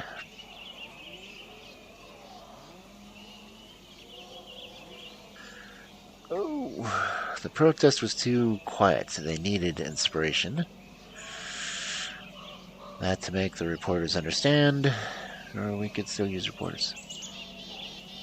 Oh, man.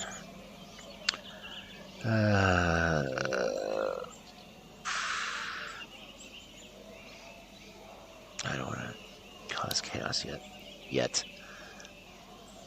Matter of principle. No way, I said, shaking my head. No fucking way.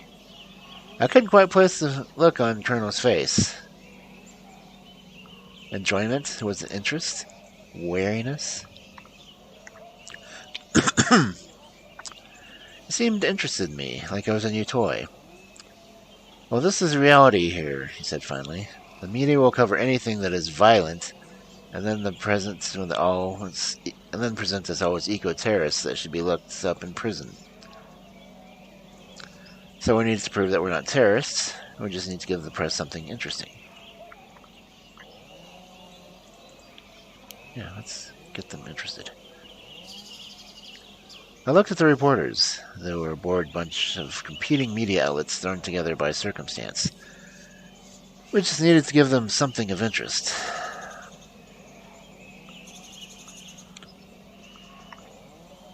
Screw it. Oh, I got a brave. Are you just going to stand idly by and watch Mother Nature be killed? I asked, and for a moment I was surprised to hear how clear my voice was.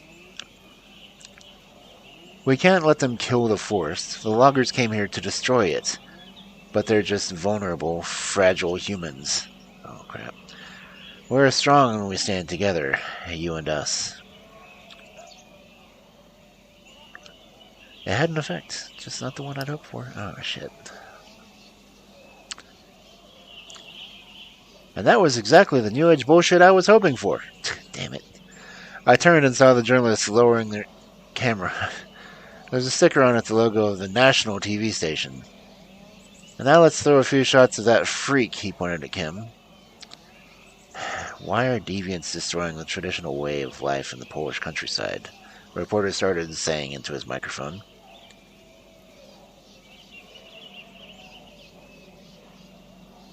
Do I smash the camera? Do I smash the camera? Do I want to go to jail? Is police there? Fuck it.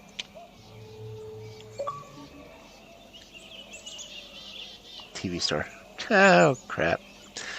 I felt anger burning in my chest, and I reached out and snatched his camera and threw it on the ground. When I came to my senses, the other reporters were all filming me. Oh, shit. I felt someone touch my arm. This is a moment when you exit the scene. Kim turned me around, gently but firmly pushed me away. We'll be in touch, they whispered. Ah, crap.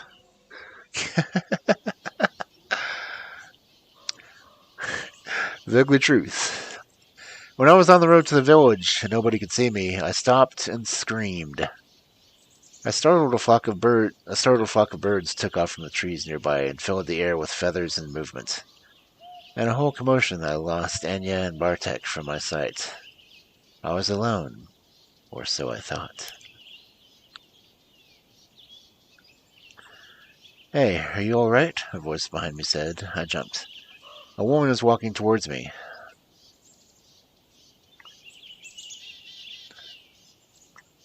That was too much. Calm down. That was too much, I whispered all of that. We walked slowly towards the village. We talked. I learned she was an independent German reporter who'd come here about a month ago. Her name was Erica. So why are you protesting the logging? She asked after a few minutes of talk. Bounced for personal reasons. We had to save the Pruska. Or honestly, I had no idea. Pushka.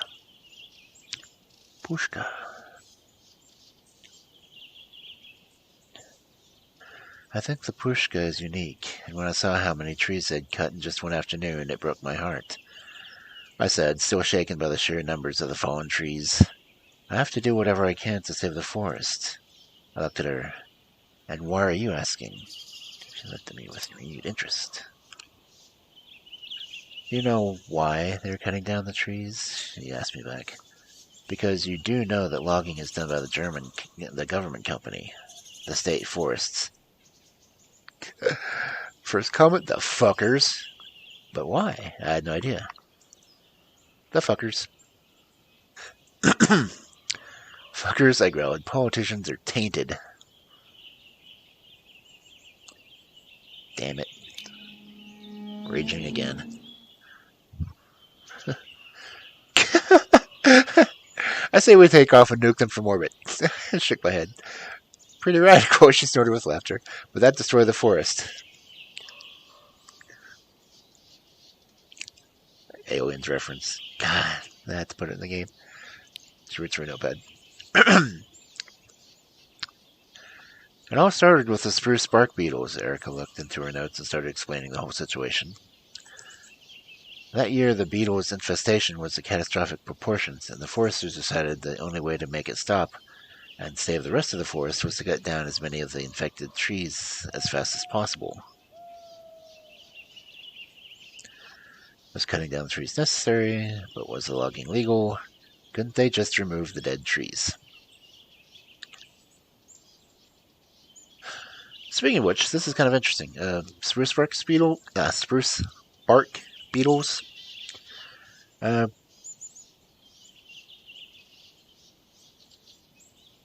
Colorado had an instance kind of like them, and when the beetles get into the wood, it kind of started changing the color of the wood. So if you find some of the blue spruce that have been caused by it, the wood will have kind of a blue tint and blue veins. It's kind of weird, kind of cool. Anyway, couldn't they just remove the dead trees?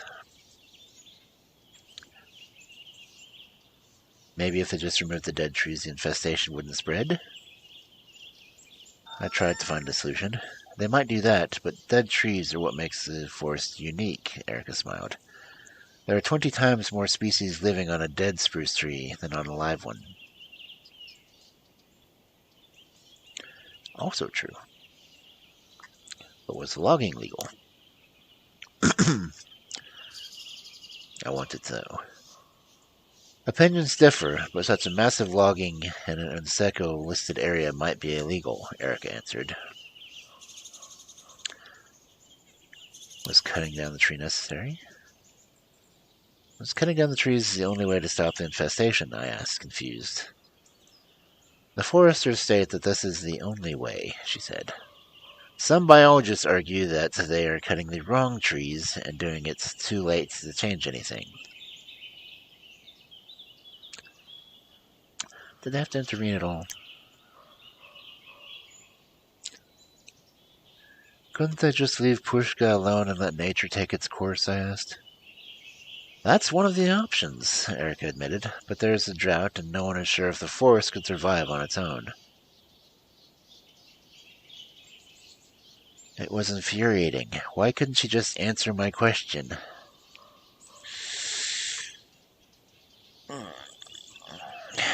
I tried to understand. I see what you're trying to show me, the whole picture, and I appreciate it, I sighed. I just hope there would be an easy answer. I'm just doing my job, Erica shrugged. I describe all aspects of the situation to you, but it's up to you to decide what you want to do. It was a tough decision. I shook my head. Why did the situation always have to be so complex? At least I was sure that they were cutting down the trees, and that Pruska needed my help. I didn't have to explain myself, or I asked her to stop and listen. I'm a thurge. Spiritualism is my thing. Sorry. Stop for a moment and just listen, I asked Erica. We stood there, listening to the birds and the wind in the trees. We breathed in the smell of the forest. We felt the sun on our faces. That's why I cannot let them cut down the trees, I said. She looked skeptical. You're not the only one feeling helpless, she sighed, but anger makes you see things in black and white, and the truth is always more nuanced than that. So, what is right and what is wrong? What is right is what is left. So what should I do when I feel that something is wrong? I asked, exasperated. Do you believe that people can be evil? She asked back. Some people were bad, and we can do bad things for sure.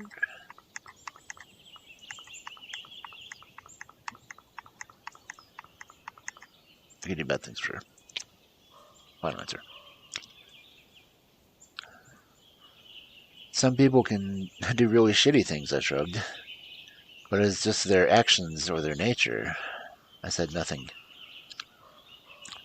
What's the matter? She asked. Do I admit my anger? Do I admit my helplessness? Helplessness. So I don't need to rage that much. I felt so helpless when I saw how I took a deep breath, and then I remembered what Colonel had said.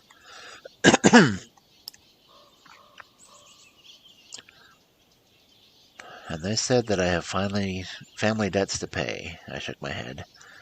That's a lot to take in, and there was a foul smell back there. She looked at me with a weird expression. What smell? Human taint. All of the things I told you. You asked about a smell? I huffed. I'm trying to understand what's going on here. I think I know what's going on, she answered slowly, but I don't think I should be the one explaining it to you. I looked at her and raised my eyebrow, questioningly.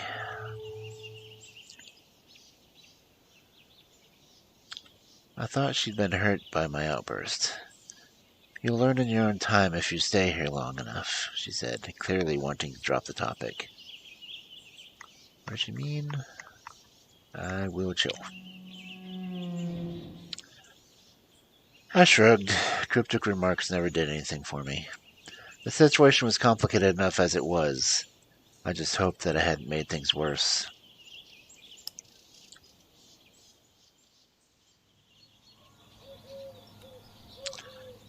When I opened the door, I found Anya and Bartek sitting on Anya's bed.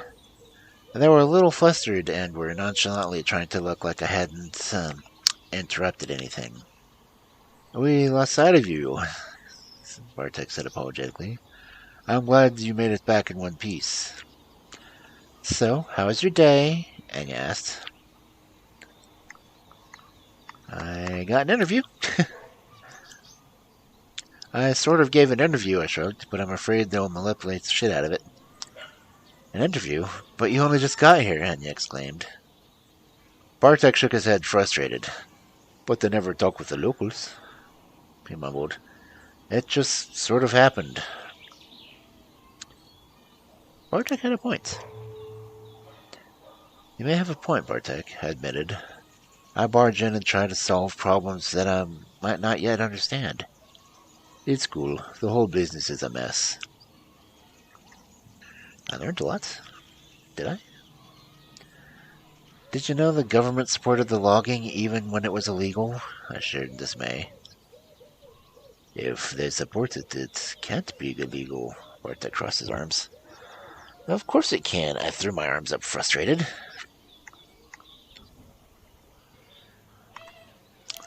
I said a lot of new people. I met some very interesting people, I said, still excited. Yeah, they look like a colorful bunch, and he grinned. Bartek rolled his eyes, colorful and uninvited. They sure are passionate. They argue between themselves more than they argue with the loggers, I added. What is Bartek's problem? His daddy's in the corporation. What's your problem? I snapped at Bartek. I'm just telling you what happened. There's no reason to be a dick about it. You think that just because you're American, you can barge in and solve our problems? He scoffed. I'm not the one being a dick. I decided to let slide. I shrugged. Just another day in Bilowice. We sat for a while in silence. You know, there's more to see here than Bilowice, Bartek said to me. You should see Borgovlesa, Buri, Tarameska, Zverlonka. See the open-air museum, and the bison. The logging is not at all happening here. Not all happening here. Ooh. I didn't care. I couldn't see everything. Maybe later? I can't see everything. It would be great if I could see everything, but I can't, I shrugged. I want to focus on the logging area, and I'm missing something else. And how is the search for your roots going? Asked Bartek, clearly wanting to change the subject. Let's see, it wasn't something I wanted to discuss, and I shared what I've learned. I shared.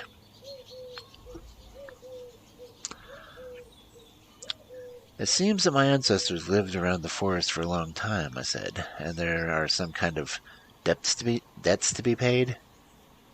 Wow, Anya looked impressed. Honestly, I'm not sure what to think. But if you need something, just let me know. I was tired.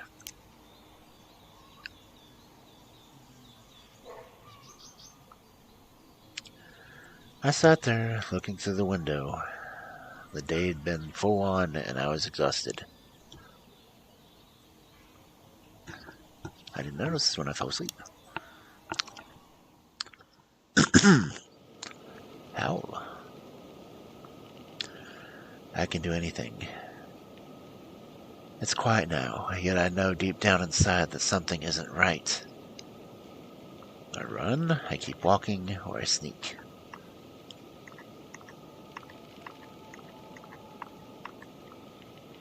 Keep walking. I'm walking through the forest to the logging site. It's getting dark. The light seeps away as though there are millions of tiny punch holes in the sky through which it can escape, and then the darkness starts to pour in. I welcome the darkness, or I know what I will see. I know what I will see. I see bodies strewn across the ground, bloodied, maimed, with their limbs torn from destroyed torsos. I can see some of them are still alive, still struggling for air, still trying to live. They are all trees, fallen trees, still alive, yet struggling for air.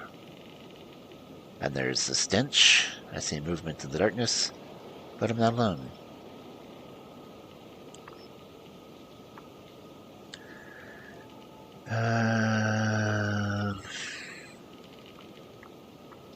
Tough decision, tough decision, tough decision, tough decision, tough decision.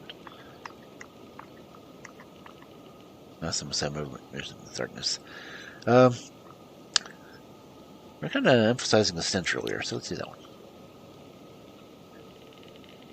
I can smell them. The stench is dark, rancid, putrid. There are monsters at the edge of the forest. They have long, skeletal arms that are wrapped in glistening black intestines, and each arm has a wide, gaping mandible full of whirring blades. They snap at me blindly. I can feel the forest by my side. Some of my new friends have horns. Some have antlers. Their eyes shine in the dark, and they are ready. They are furious. I can feel their ancient anger merge with mine. I howl ancient oaths. Yes. I howl ancient oaths. I invoke the moon. I spill blood. The spirits of the forest move, and I am with them, biting off heads and tearing off limbs. We are a nightmare come true.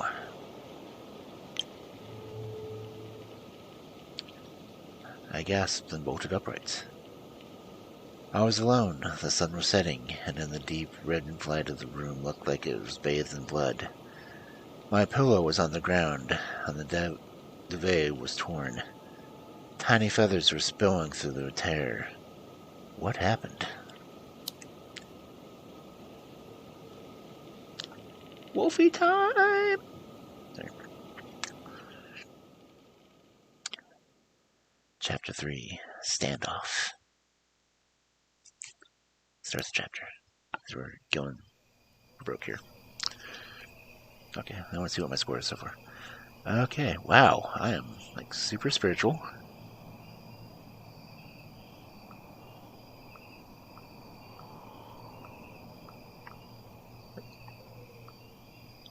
Oh, there's my cursor. Okay. Anya's loyal, Bartek's sympathetic. Wano is so hostile towards me. He can bite me. Anyway. There's no way I was going back to sleep. Since I'd arrived in this accursed village, things have been getting more and more peculiar with every passing hour. The last dream freaked me out, and I needed to find answers to all the questions buzzing in my head. I needed to talk it over with someone I trusted. The only one I'm really there with is Anya. I'd come here with Anya, and despite all the strange things I'd done, she still stuck with me.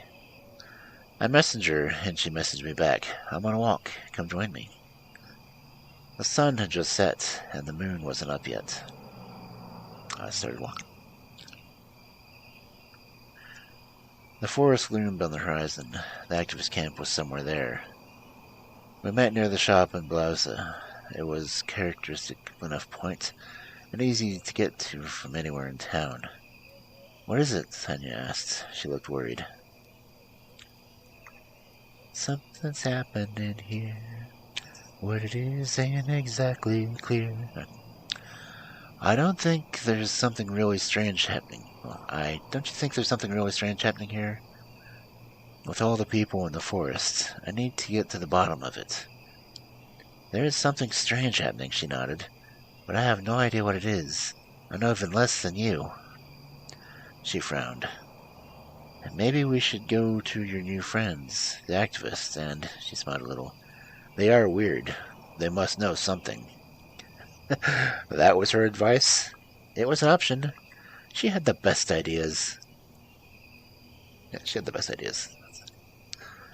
I smiled. "That's why I came to you. You have the best ideas." She smiled and started walking. "Let's go. I'm sure they're not sleeping. Do you mind if I text Bartek? I'd promised to meet him tonight." "I don't mind." And he soon joined us. Went to the activist camp. All together. The camp had a different vibe than the logging site protest. There were more people here. We looked around, trying to take it all in. The people in the camp seemed quite cheerful.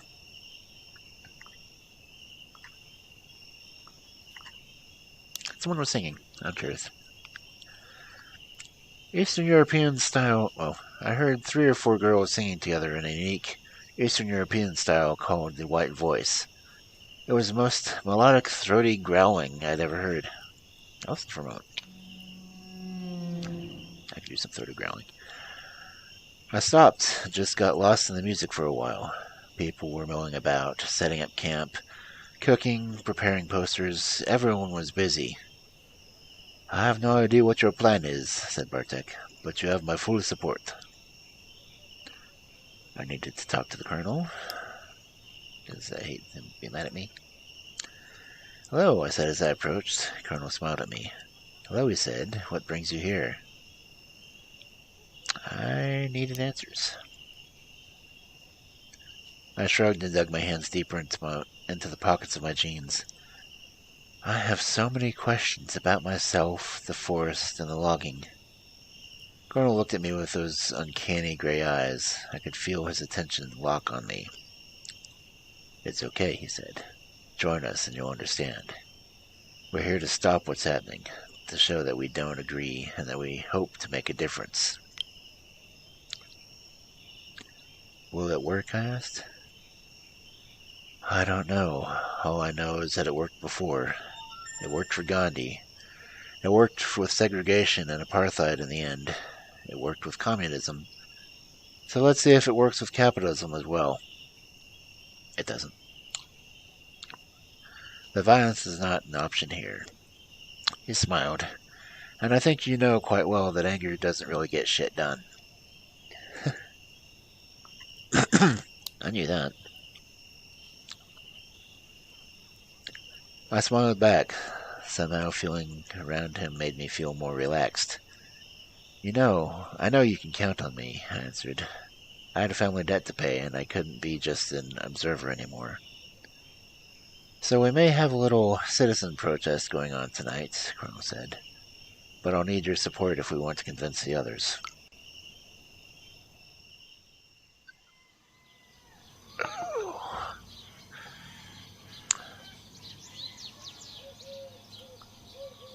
Okay, they all want to do something that night, but after a whole day's discussion, they were so divided on what to do. 3 for one option, 3 for another. I chose the lesser of 2 evils.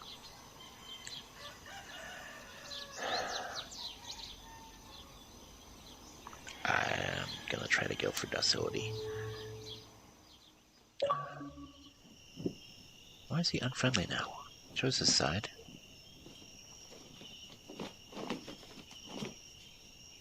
Oh well. I voted for the peaceful protest, and soon we were on our way to the National Park headquarters and education center. We had some banners to install. Bartek hesitated for a long time, but he joined us in the end. I'm only coming because my dad is out tonight and he won't see me coming in late, he mumbled. Anya also tagged along, or I asked Anya to go home. She can come.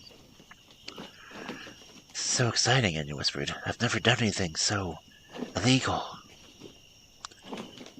And soon we were there.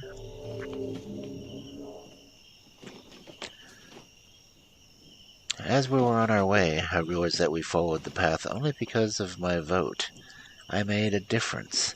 The National Park headquarters were located in something called Palace Park.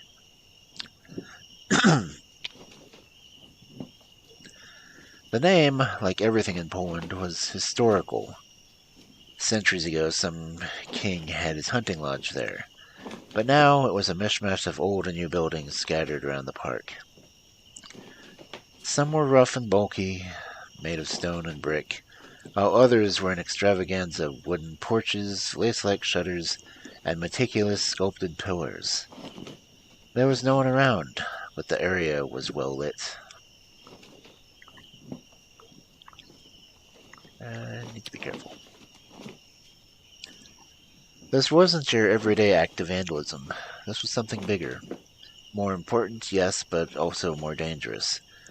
Getting arrested in Poland didn't seem like a great way to start my visit. In fact, it can end it. I suddenly remembered the church located next to the Palace Park gate. I could feel its dark silhouette looming in the darkness, waiting.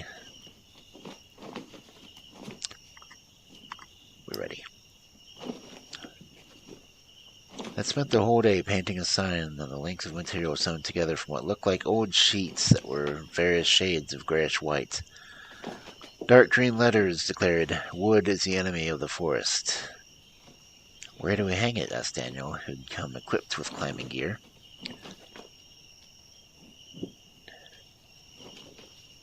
I shared my recommendations. We could cover the church. Or yeah, we're covering the church. Church is noticeable.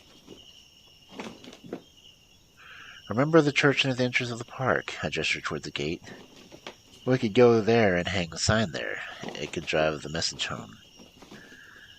He looked at me doubtfully for a moment, then turned to the others. What do you think? Lisa cleared her throat. If you want to antagonize the whole village, yeah, sure. That's the best way to do it. It doesn't matter, Olga said, because hanging the banner is a waste of time. I looked at her, curious what kind of advice she would offer. Ask her. So what could we do better next time? I asked her for advice. We could vote for a plan that has a chance of actually helping the forest, Olga rolled her eyes. It's a great banner, and I'm sure it will look good on the pictures published by a number of independent political blogs, she looked at Colonel. But it's stuck so deep into the overeducated ecological dispute that people won't get it, and the loggers won't care. True. Colonel sighed and shook his head. I felt Lisa staring at me. Why are you here, seriously? Lisa asked suddenly, when the Colonel disappeared around the corner. The whole group was strained with hidden tensions. I focused on my feelings. To protect the Pushka, I said after a while. I just can't stand by as the logging happens. I feel like the force expects me to do something. And I needed to do something, anything, to be honest. I explained. I mean, there's this energy in me, and I just have to let it out sometimes. She smiled like she understood perfectly what I was talking about. Finally, we pulled the banner up. My father will have a stroke when he sees this, Bartek let out a repressed laugh. It's an impressive message, Anya looked up at the fire with her eyes. The world must know. I looked at the sign, flying high over the park. When we finished, Colonel gathered us together. We stood in a group, but I felt that everyone was standing apart. The rifts between us deeper than ever before. Colonel sighed. Let's go for a trip, he said, to remind ourselves what we're trying to protect.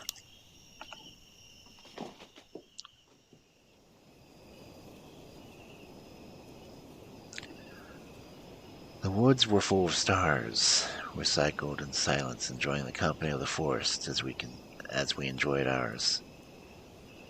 At some point, a clearing opened up before us. It was surrounded by boulders placed in a circle. They looked relaxed.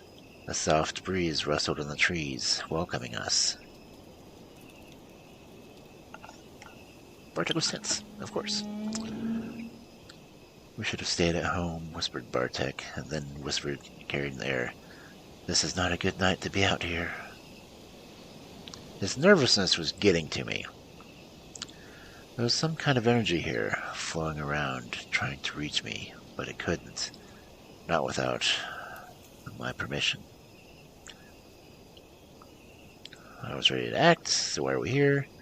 I wonder if anyone else felt it. Of course, no. Do you guys feel that? I looked at my companions, but before anyone could answer, a loud sound tore through the silence. It was a gunshot, and that was quite loud. That's another one. Anya gasped, looking around, wide-eyed and terrified. And the others tensed up, but they didn't look concerned, just confused. We have to get out of here immediately, Bartek's whisper was frantic and scared. There's a hunting party out here.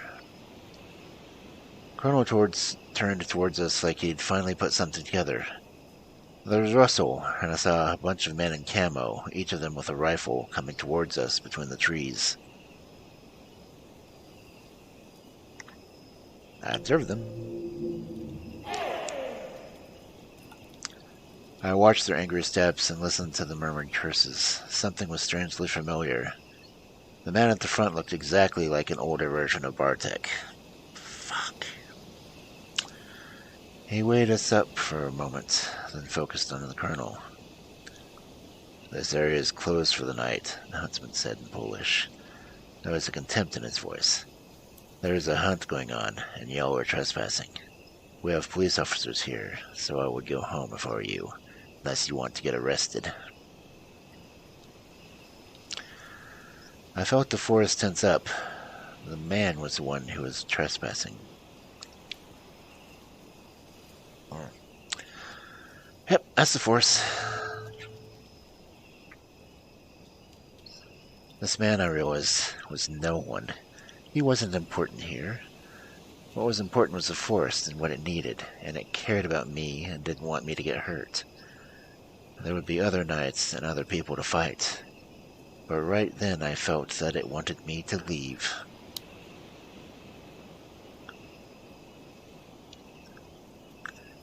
Into the dark of the night. Well, yeah. Into the night. I ran, the air in my lungs boiling, my skin slick with sweat, and the darkness thick around me. Anya and Bartek were running just behind me, or so I hoped. I left the shouts and gunshots long behind us, but we couldn't stop. Someone was chasing us.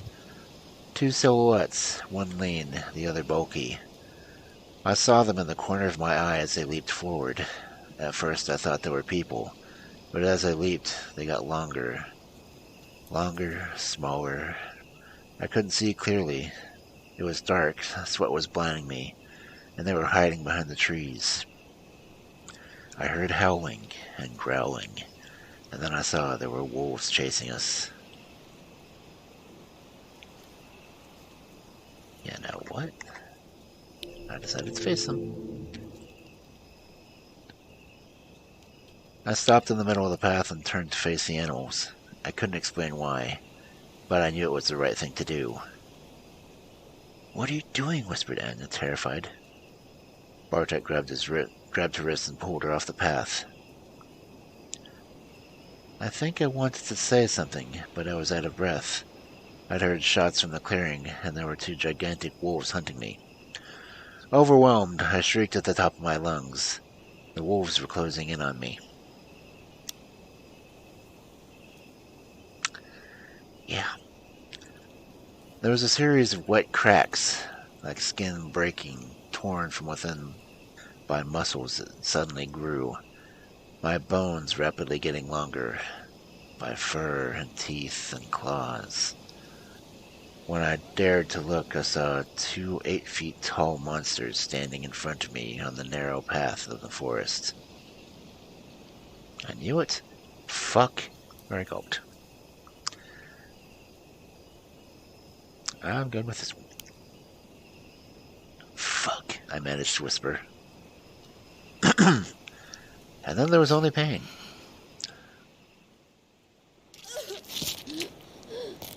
Whoa, I lost 2 health. That's not fair. The pain was unbearable. Nothing in my life had prepared me for this. I knew I was dying, or I started laughing. Yeah. Blinded by the blood in my eyes and the searing pain in my shoulder and chest, I could only laugh. This wasn't what I'd expected from this trip. You spend so much time planning only to see your whole life crash and burn. But all I could do was laugh. Shit.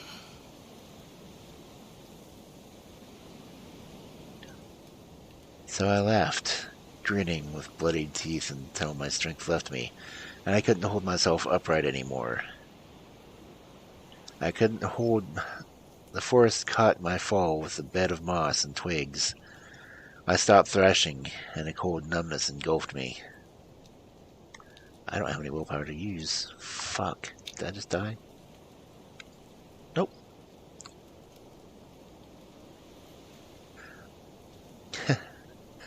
My eyes were open, and I stared blankly up at the trees. There was a small fragment of the sky visible between the branches. The clouds moved, and there was light. The full moon. It looked different.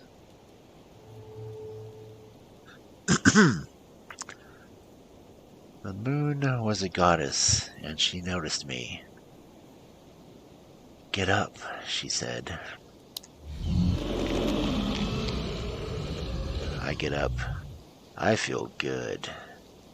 I know that I shouldn't, but I don't remember why. I don't care. I leveled up. Maybe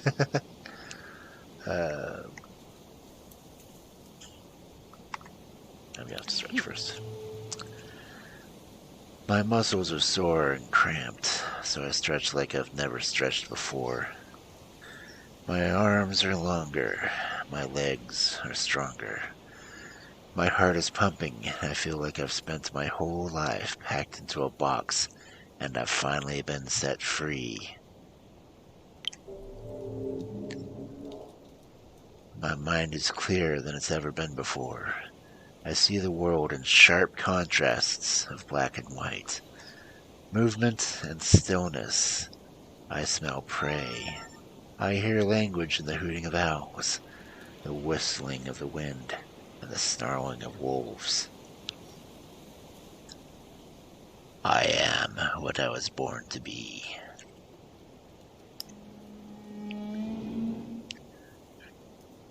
I take a breath and feel my ribs and muscles move. The forest smells of blood and fear and excitement. I am happy.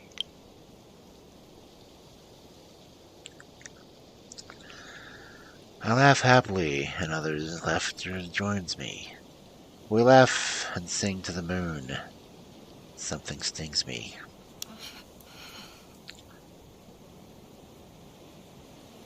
There's a small, malformed creature pointing a stick at me. The stick blazes with fire, and there's another sting.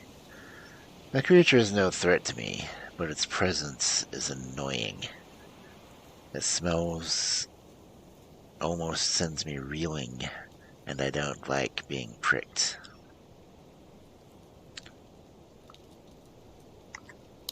Do the nicer one.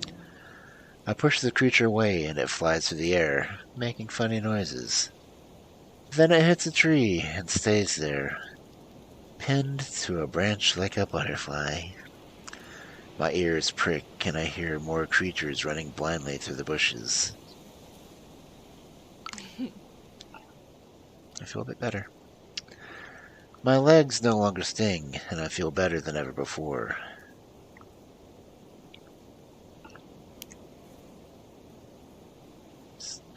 Maybe it's a dream. I think as I move silently through the undergrowth. The creatures are running away, their backs turned to me. I watch them and learn how they move. Suddenly, one of them turns my way. We lock glances.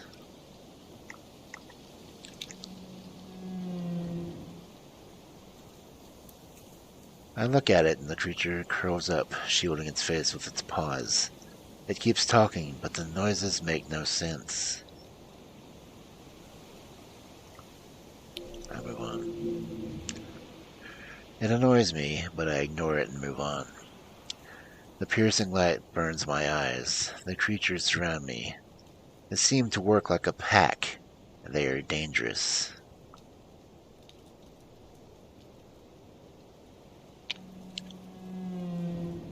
I hide in the shadows, and they're too slow, too dumb, and too clueless to notice me. I strike them down, one by one.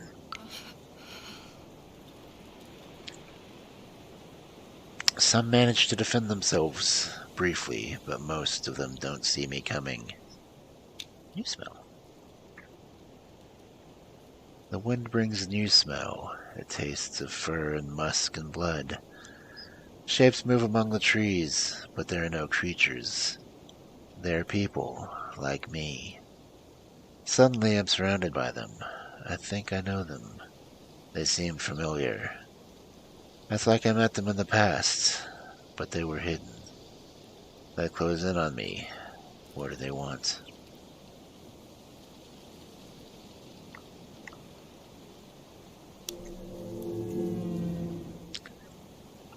I relax and wait for them, unflinching. They approach and sniff the air. Their smells are overwhelmingly familiar. Once the people had sounds attached to them, but now I realize the sounds were not their true names. I look up and see no moon, only clouds and tangled branches.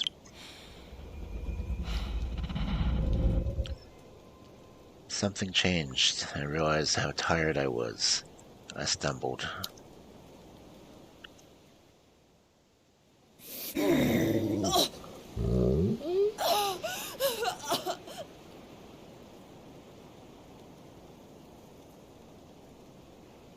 Fun sounds? Nothing was okay. The night sky was full of stars. Confused, I opened my eyes. The forest around me was thick and dark. The tree trunks wrapped tightly in dark-leaved ivy were covered in ripples of lichen where the vines hadn't taken hold. The thorny, leafless bushes at their base were overrun with nettles. The fungi radiated with a ghoulish, sickly green light. Dark, sponge-like mushrooms clung to the fallen trees.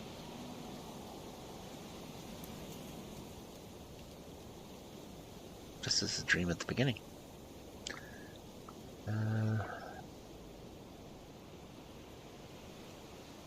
Something was wrong. I couldn't think straight, but I knew something wasn't right. I looked down and saw my hands covered in a dark substance. I was naked. A sticky, glistening film of liquid was clinging to my skin. I could feel it on my face, in my blood, and in my hair, the blood. There was a whisper. The word resonated in my head. Garou.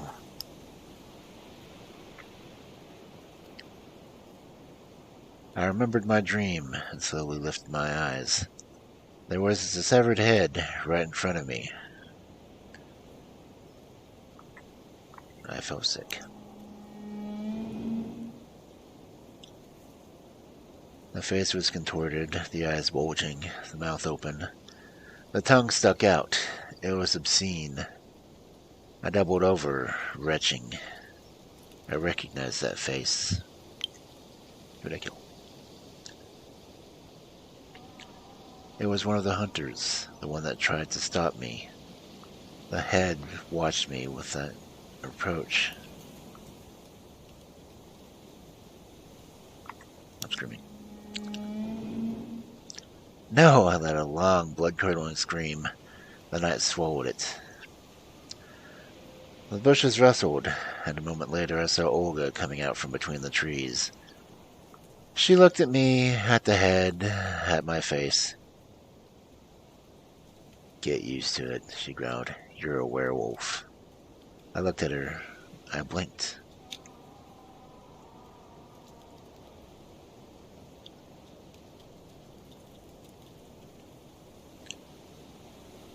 Welcome to Werewolves 101. You have killed a hunting party.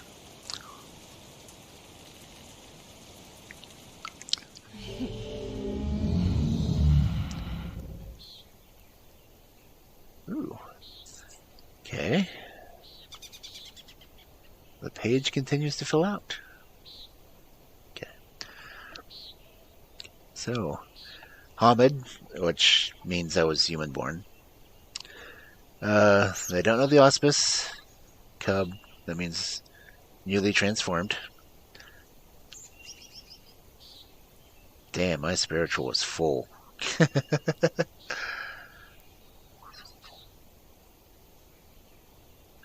Let's see. Inspiring, analytical, brave, not so much. Cunning, not so much. Healthy. Okay. The morning smelled of fur, earth, and the forest. Over the gentle snoring that filled the warm space under the low-hanging branches of an old spruce tree, I heard a squirrel. I was hungry. I go outside. Stepping over the sleeping forms, I made my way outside. Alone, hiding in tall grass, I sniffed around. The sky was bright, and the forest around me was dark and full of interesting smells. High in the trees, birds yelled about status, sex, and violence.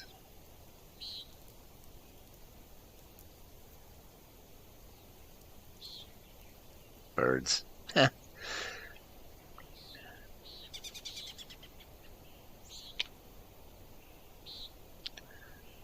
Something opened in my mind, and the memories started flooding back. I'd run through the night, the bite, the strange dream about being a werewolf. A creature stirred in the bushes nearby, a tall, dark silhouette, a strangely familiar smell.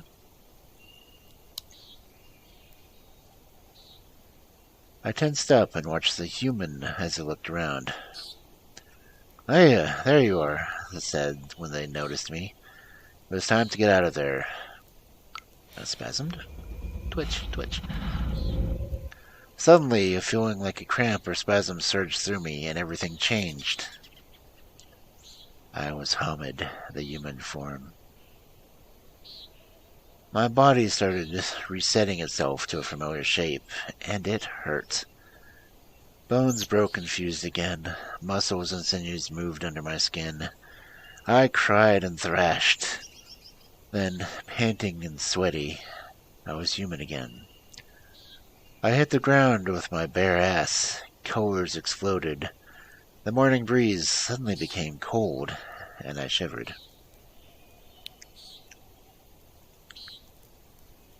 Confused, I looked at the person approaching me. You look cold. Colonel handed me a bundle of clothes. Don't change for a while. They won't survive it. Not until you can learn the right.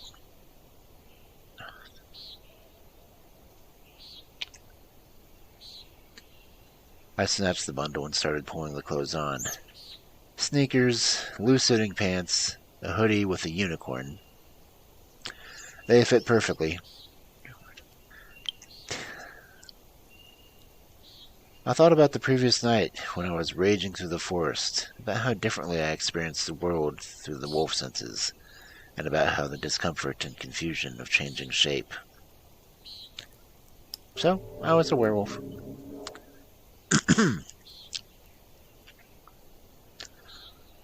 There was no denying it.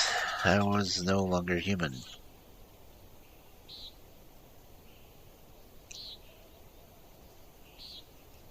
Was I ever? They made me a monster. Wait a minute, alright?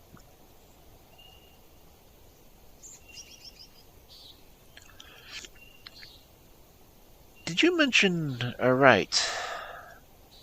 I raised an eyebrow, you mean magic is real? You're a werewolf. Do you even need to ask? Point taken. We stood there for a moment in silence. I was wondering how one usually learned that they were a werewolf.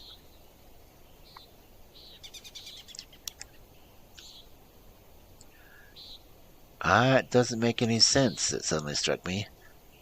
How could anyone know werewolves exist? Well, how come nobody knows werewolves exist? We protect the veil, that was the answer. It is easy to convince humans that the supernatural doesn't exist. They already want to believe, and the delirium helps. You mean delirium, as in the medical condition? I asked, remembering something that I'd read about acute confusional states. You'll have to ask Pat for that, but the gist of it is that humans are incapable of remembering that they saw Krynos. He laughed. They panic, turn away, and instantly forget everything. Every time.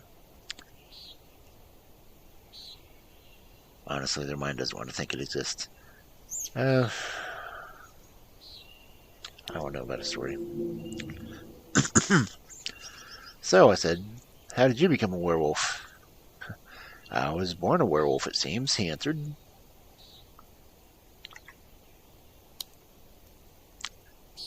No, I mean, when did you, I hesitated, change?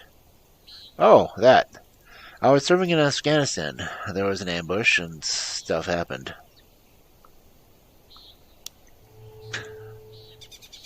I'm sorry, I said. It must have been hard. It was, he sighed. They sent me home with a PTSD, and once I got home, got found by others. They needed someone who knew how to fight. Werewolfism causes PTSD. Interesting.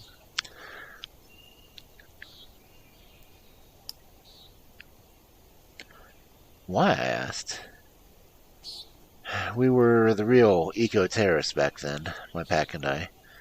But I realized that violence only breeds more violence, and it's not the way I want to follow. Then I realized something important. At some point, the rest of the party had awoken and joined us. The clearing was full of wolves.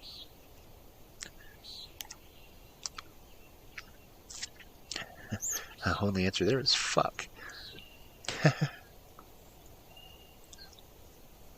The wolves were closing in on me. I knew my next decision would have serious consequences.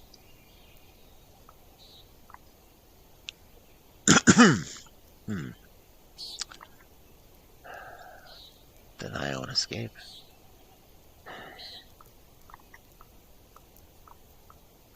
Damn. Decisions?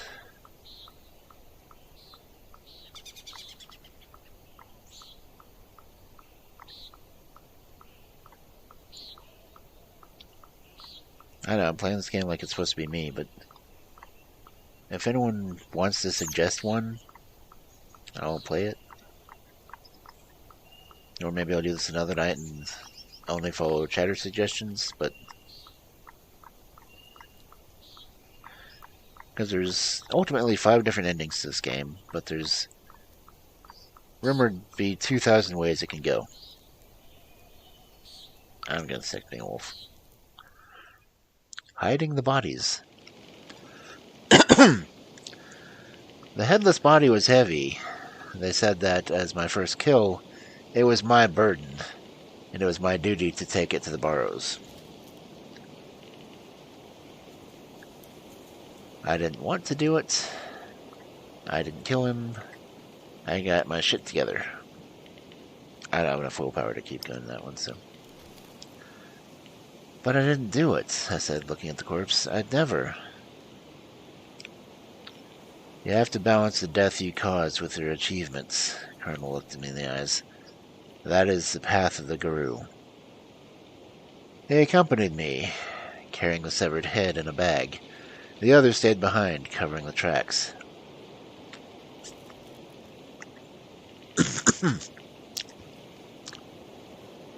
I didn't want to talk, or to think for that matter. Not about the person I was carrying, or rather trying to carry. It was just a thing. I needed to transport it from point A to point B. That was it. But the body was heavy. I kept dragging the body, but the burden was too much to bear. I was tired and hurt, and I just couldn't do it anymore. I looked at the body. All I really wanted to say something, but I choked on my words. I curled up into a ball with my arms around my head. I can't, I said, and then it was the only thing I could say. Louder and louder until it became a shriek. I can't! I can't! I can't! Colonel sighed and kneeled beside me. You're a werewolf. Guy a soldier.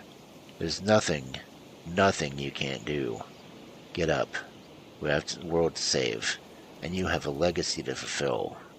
A debt to pay. Alright. I took a deep breath. He was right. There was a reason I had things to do.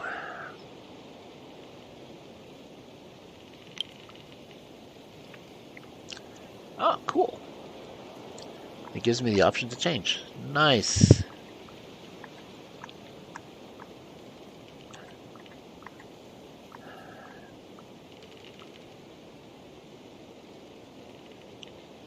Do you even glad, bro? Sorry.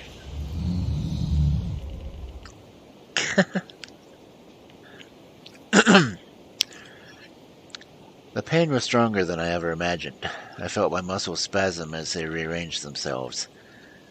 My jaw cracked and my mouth filled with blood. I clenched my fists and claws drove into my palms. I screamed when I rose, panting and weary. I was more than human. I was glabro, wolfish, strong, and scary.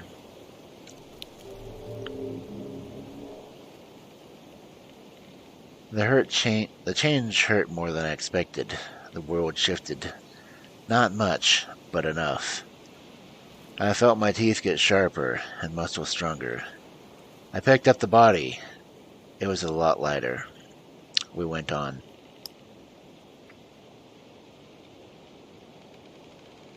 At some point I realized we weren't alone.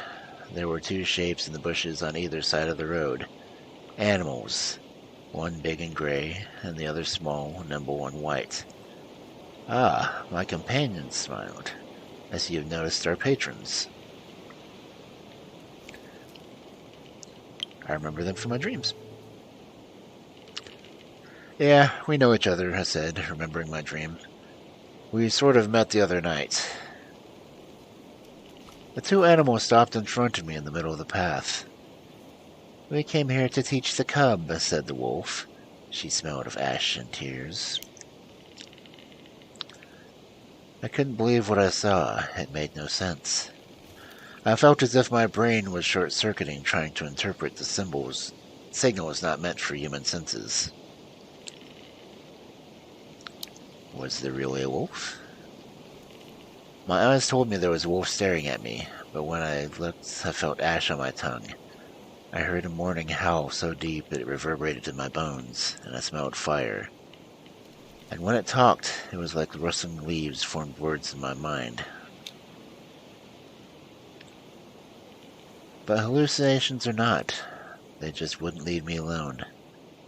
The weasel encircled me, and before I knew it, I could feel small claws on my leg, then on my back, and then on my arm. It smelled of musk and electricity, and then it bit my ear. Little fucker.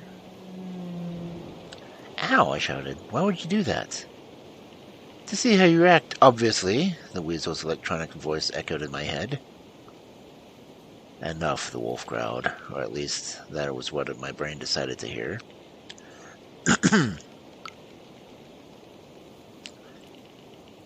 In the beginning, there was Gaia, aka Mother Earth.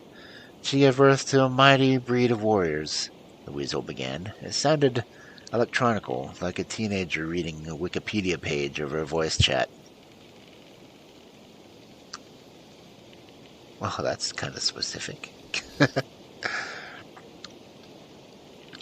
They were called Guru, that's werewolves and werewolfish, and their sole purpose was to protect Gaia. They failed, wailed the wolf. There was danger everywhere, shrugged the wolf, when I looked to her for advice. When time began, Gaia released 3 primal forces upon the earth. The Weaver, the Wild, and the Worm, the weasel continued. The Wild was the untamed force of life and creation. The cold, ruthless Weaver gave structure to the world. And the Worm destroyed what needed to be destroyed, creating balance.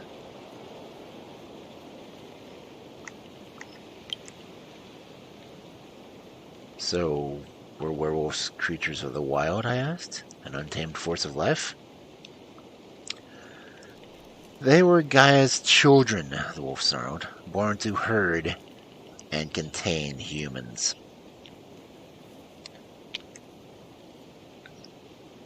I can see that something went wrong, I smiled wryly. The Weaver grew too ambitious and trapped the worm within its lifeless web, the weasel answered. Confined and denied, the worm went slowly insane. Now Gaia is dying, choked by the Weaver and eaten alive by the worm, wailed the wolf. And the wild is not the one you should fight, she snarled. You were born to protect it. Then it turned and led the way. It didn't look much different than the other parts of the forest, until you noticed the mounds, that is. There was something about the flattened hill that drew my full attention.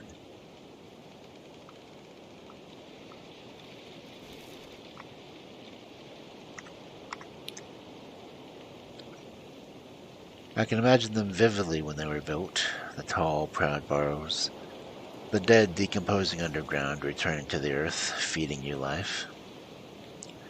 The trees around us were the fingers of the dead protruding from the ground. And then it happened. It was a feeling anchored in my chest, akin to the taste of ash in my mouth and the smell of smoke. Longing, sadness, resignation. A sense of sadness filled me. It chilled me with calm excitement, and when I closed my eyes, I saw a fire burning in the darkness. Cornell kneeled near one of the mounds and put his hand on it and whispered a few words. I saw the ground open slowly, like a mouth in the earth. I sighed. Let's do this. We took the severed head and the body I'd wrapped up in the sheets and put them in the hole. It closed slowly, and I could swear I heard the trees nearby sigh in anticipation. The wolf howled, and I could feel the hair on my hands rise. Welcome to your new life, the talking white weasel grinned. We have something else to show you.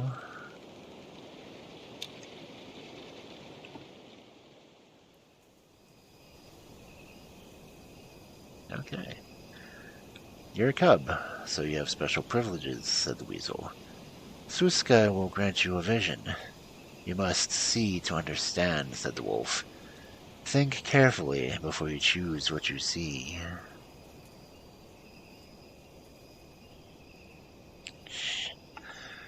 choices. Past, present, the future.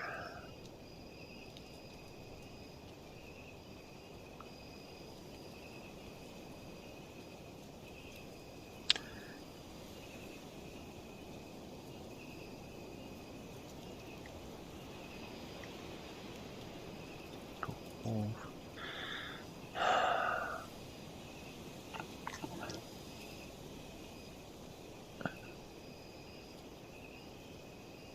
Okay.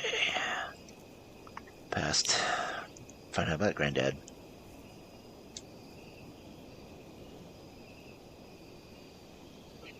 It was hard to find the burrows, although I knew where they were. When I looked behind me, the path had disappeared. I felt Pushka playing with me, twisting paths, blocking my way with bushes and dead trees, then suddenly opening a new path that was straight and full of sunshine. But I pushed on. Since the change, I had become acutely aware of how my body worked, and I remembered what humans were good at: running. Stubborn, relentless, long-distance running. Not as fast as a deer, not as nimble as a wolf, but steady and without rest. So I ran. And then I was there, the burrows. I climbed the nearest hill when I was at top and stumbled on something, a shape in the grass, a skull watching me from its bleached eye sockets.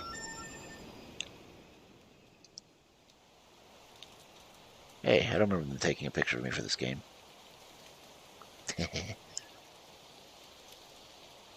Nah, I'm not that buff. There's a swirl. It starts deep within me, then it expands. Everything is in motion. There's no center anymore. I see a forest. There's a forest, rung among the trees, and suddenly I see a hamlet where a clearing once was. My howl was like a keen. The houses were mere huts. There's almost nothing that protects the people from the forest. Their clothes are rags, their feet are bare, their hair and long beards are unkempt. There are wolf cubs, then there is blood. There is the howling begins, a mournful, blood-curdling keen of a mother who has lost her children. Watch, whispers the voice in my head. Watch and remember. But I want to act. But I cannot just stand by and watch. I want to act. I draw glyphs with wolf cub's blood and pray for retribution. The forest wakes up, erupts with my rage, and powerful, furried bodies surge from the trees towards the village. The humans try to escape. They scream and beg for mercy. They try to protect themselves with fire. The Guru rise up, their talons red with blood, their eyes glazed with fury, and the fire is yanked from the hands of some of the villagers. The houses start to burn. The keening turns into a howl of joy.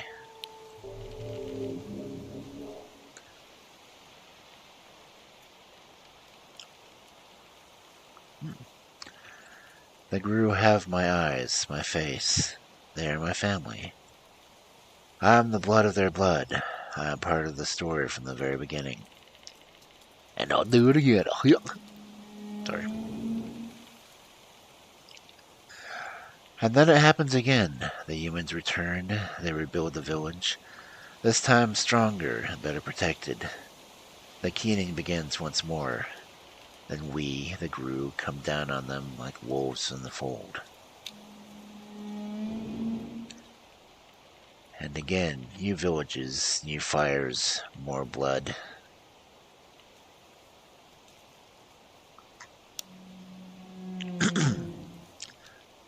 I don't want to do this again anymore, but the keening begins again. My heart fills with grief and rage, and villages burn. until one day there's only one guru left in the family, and he slays his own kindred in a fit of his first rage.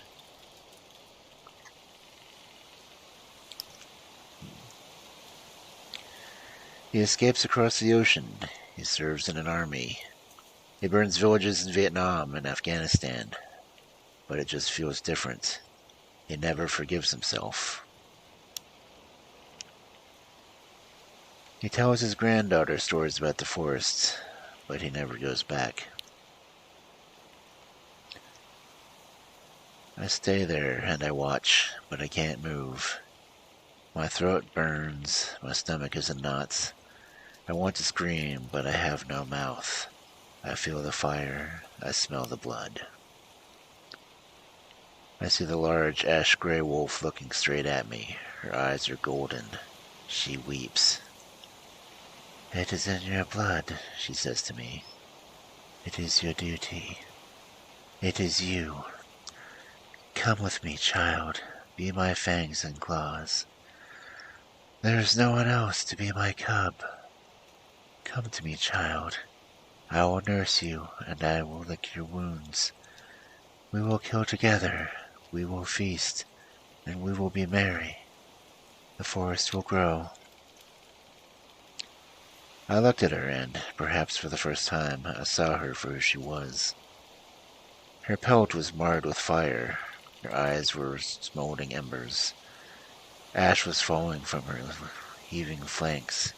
She looked old, ancient, sad, and alone.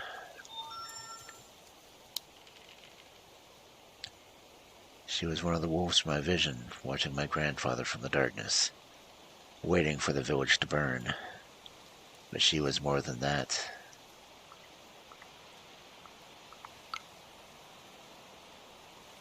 She was also the spirit of the forest, Lapushka herself, wounded, hurt, violated, and mourning all her children that humans had killed.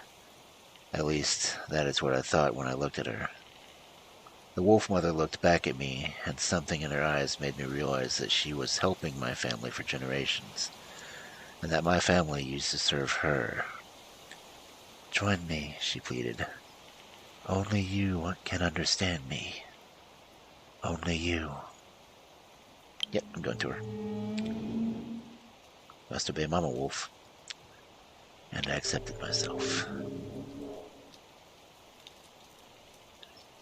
And I finally understood who I was. Darkness fell again, and a bloody tide was loosed upon the world.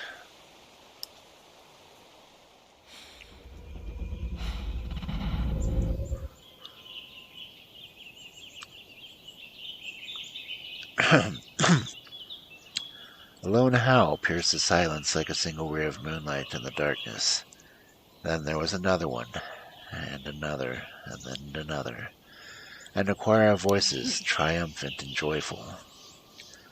When I opened my eyes, I was in a clearing. Around me were wolves, huge, monstrous wolves howling at the moon.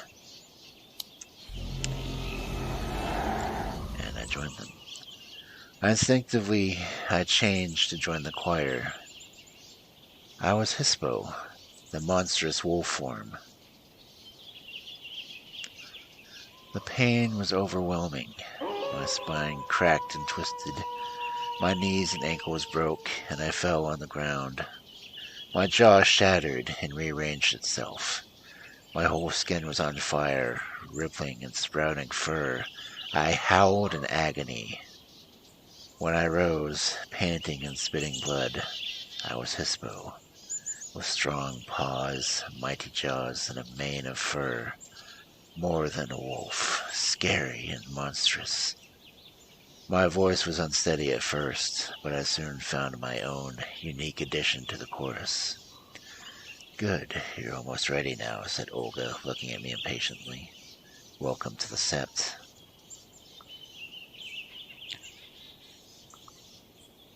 Just because. "I have no idea what you're talking about," I snapped, angry and confused. "We live in packs," Olga explained. "And when packs unite to fight a common enemy, they form a sept. I realize that there must be at least 2 packs here.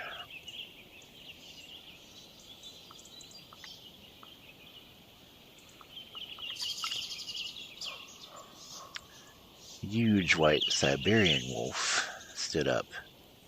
It was Lisa, human-looking again, her clothes rumpled. Olga and Daniel joined her seconds later. "We are the pack of the mourning wolf mother," said Olga.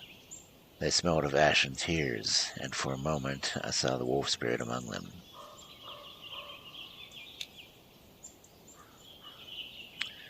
An old grizzled wolf changed into Kim, and Colonel and Pat later joined them moments later. "We are the Winter Weasel Pack," said Kim. A white shadow settled on Pat's shoulder. I smelled musk and electricity.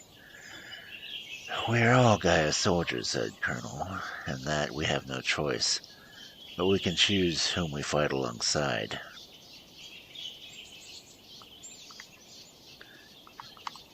Guess I'm gonna ask. "Does every pack have an animal spirit?" I asked. "How does that work?"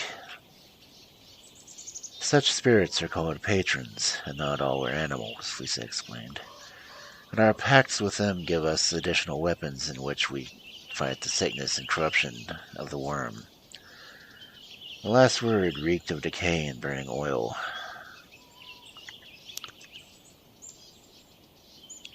I have so many questions. I shook my head. "Why did I hear the moon whispering to me?" I asked. "Luna gave us rage. That is why she's important," Olga said. "And that is why you'll never be able to touch silver again." Damn. "What about the spirits?" I asked. "How does that work?" "The world casts a shadow, and we call it the Umbra," said Lisa. "And in the shadow, every living creature, every emotion and idea, every important object exists as a spirit. That's all you need to know at the moment."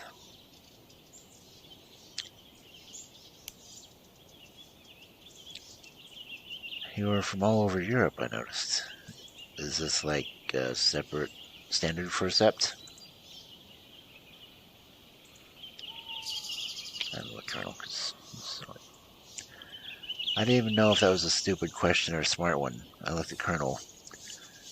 "It's far from the standard, but desperate times make strange bedfellows," he smiled sadly.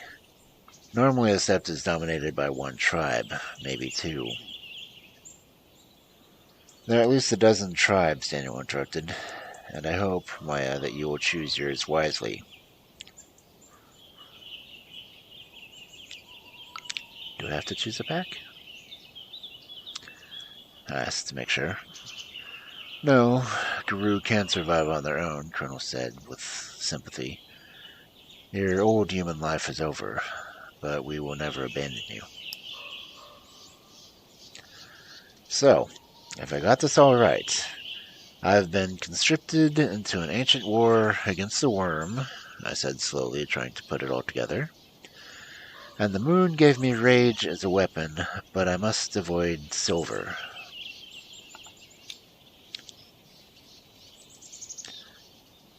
"And there's a whole secret world of spirits," I continued, "and I have to join a pack and choose a tribe." "Exactly," Lisa nodded. "As for the tribe, there are 2 people who could mentor you now. Olga is from the Black Furies, an ancient tribe of women warriors. And Colonel is from the Children of Gaia. He's more at peace and harmony guy."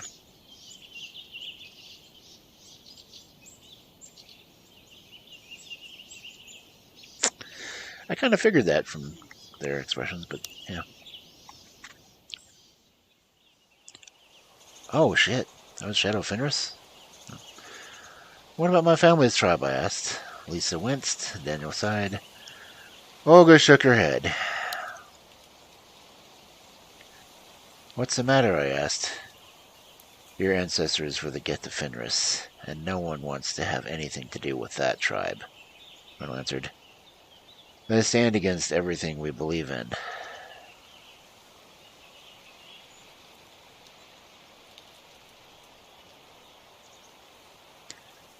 That's the one I usually side with. Just saying.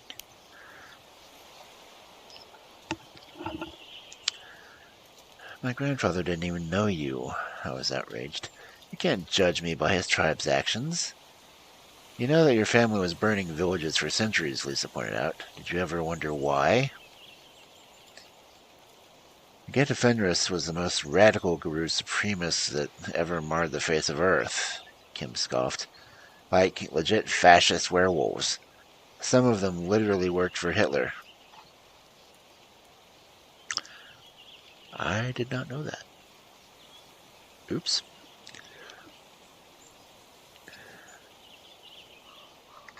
I had the right to know my destiny. Thank you for telling me, I said. I had the right to learn where I came from. There was a moment of silence.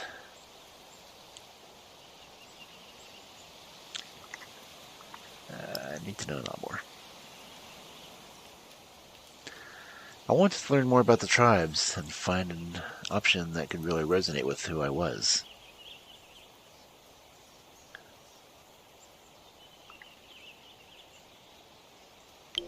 Talk to Daniel. I asked Daniel if I could join his tribe, but he didn't understand the question. I'm a Red Talon, he said, as if that explained everything.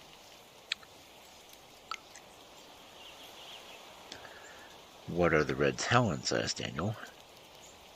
It's a tribe of the Gru who were born as wolves, Daniel explained. We usually don't mix with others, and we kill humans. But since I'm the only one here, I decided that it was better to join the rest. Why? He looked at me as if I were stupid. What are you, stupid? He asked for a second later. There's always strength in numbers. I protect my folk better when there are more werewolves around. Your folk? Wolves.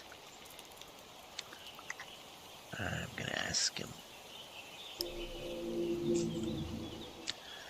The mourning wolf mother. Daniel fell silent for a moment. She was a wolf once, but then people captured her cubs and made them poster children for the national park. She died and became a spirit.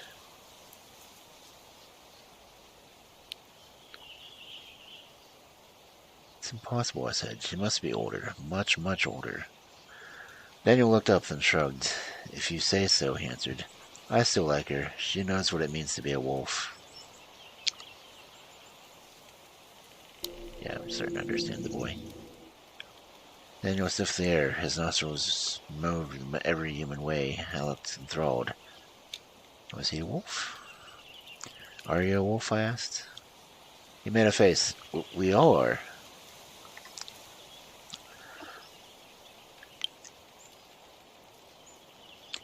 You know what I meant, I said exasperatedly. He shouted a short barking laugh. Yes, I was born a wolf.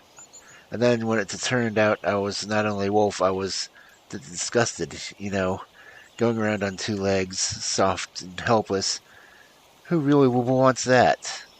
Anyhow, I hated them, the humans.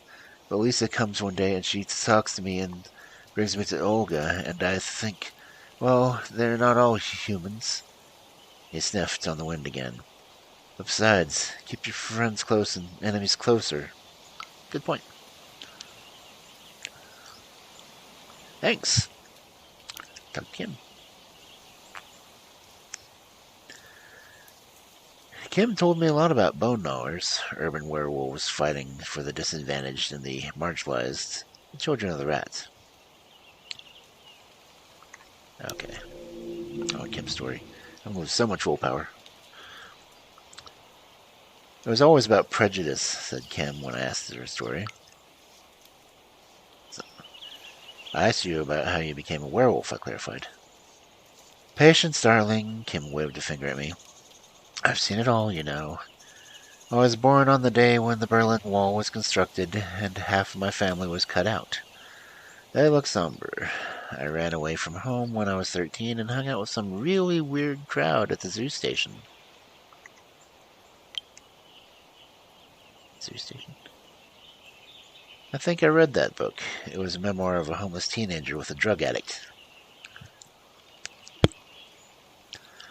I liked it there. There were animals and we lived like animals, but I liked it. Kim shrugged.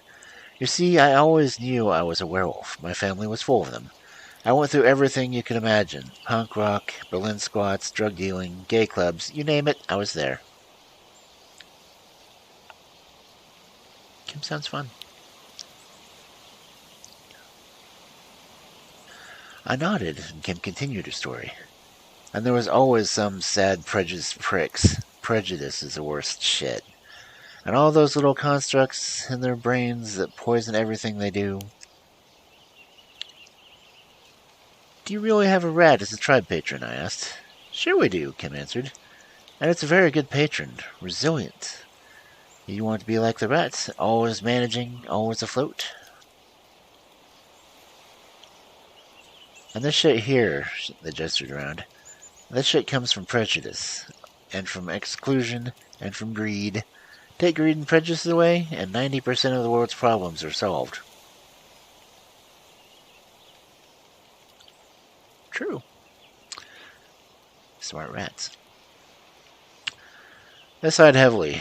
Now, tell it to the other guru when they look down at you, because you're a bone gnawer. And they think they're superior. Prejudice everywhere. That's what Lisa says. I asked Lisa about her tribe, but she inherited her Siberica legacy from her Buryat grandfather. She said I didn't know the proper legends, customs, and cultures to join.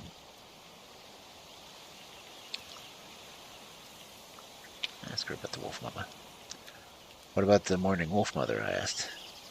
She is mighty and powerful. There's a tone of deep respect in Lisa's voice.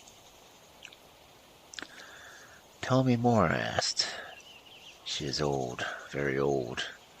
We don't know when she first appeared here. I think she is the avatar of the forest. I already figured that much out. Well, what does the wolf mother want from us? I asked.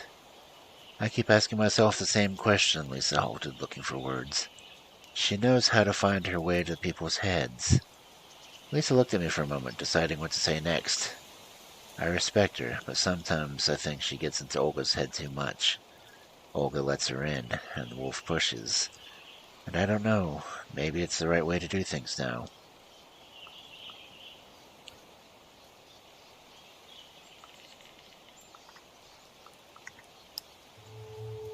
Ouch. She's been talking to me a lot, I admitted, and I'm scared of her.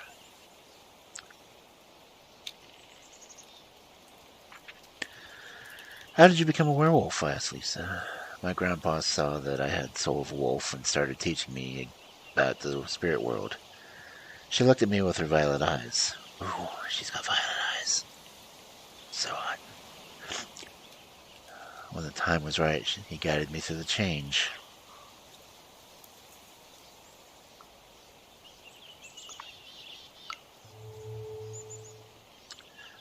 I looked at Lisa and felt a sudden pang of jealousy.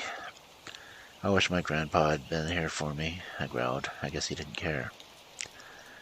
Oh, he must have told you many things when you were a baby, and you remember, Lisa said. How else would you know the high tongue? That was a good question.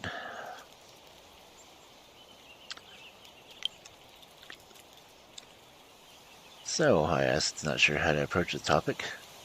Siberica? I mean, you're from Siberia, I hesitated. Lisa smirked.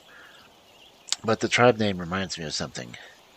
Yes, Siberak. She pronounced it differently, so it sounded like a Polish word.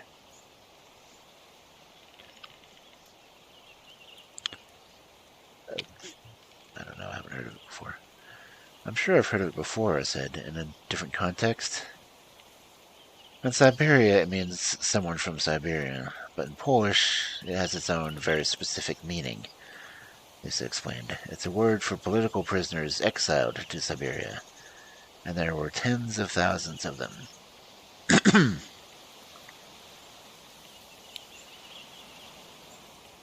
So why are you using the name even as such a loaded meaning? I couldn't understand. This aside, my tribe name describes both of the legacies.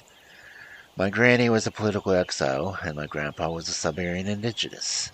I use it because it speaks the truth. Good point. So how did you get here? I asked.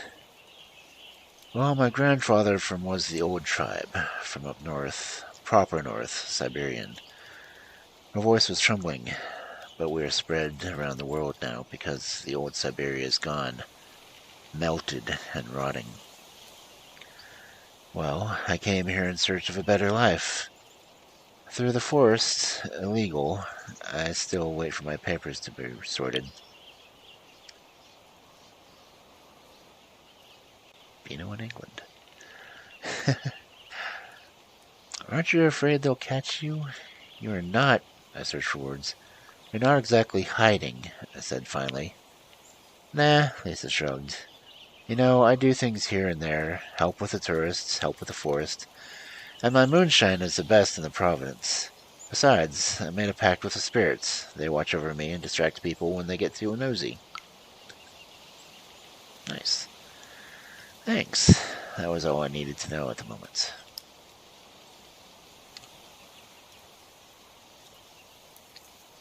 Pat was a glasswalker, and her tribe was finding its niche in the cutting-edge technological cityscapes. Among the strands of the weaver's net, it surrounded intriguing, and we talked for a while. Ouch. So you're basically a city dweller, I observed. All glasswalkers are. It's our natural habitat. I feel quite out of place in the forest.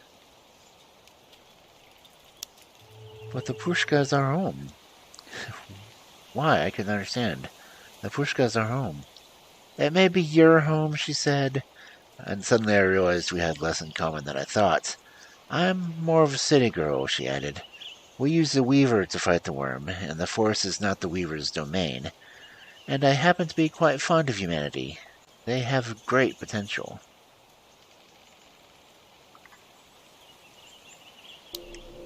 Okay. How did you get Winter Weasel to be your patron? I was curious. I caught it, or rather, I made sure it would have more to eat with me than alone. That's how you catch weasels. Okay, that explains why it's electric. But it's a forest spirit, isn't it? I think it's a weasel, so it gets accustomed to live wherever there's food. And right now it's the city. It hunts electricity spirits these days, and feasts on them.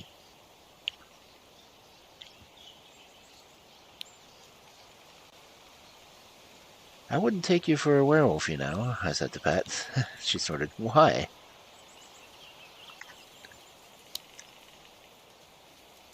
Because you look mostly harmless, I admitted. She shrugged. I am. And I didn't expect you to turn out to be a werewolf either. I was a student, happy with my tablet and coding, and then, boom, I was Guru.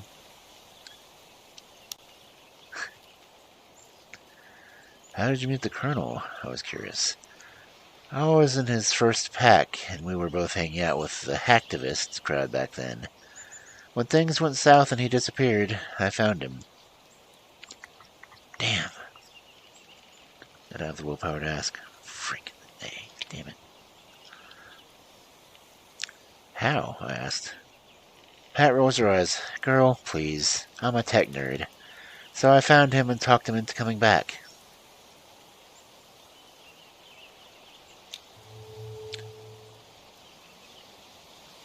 Yes, I know I'm impaired. Stop asking. Finally, I stopped asking. I had to think it over, what I'd learned.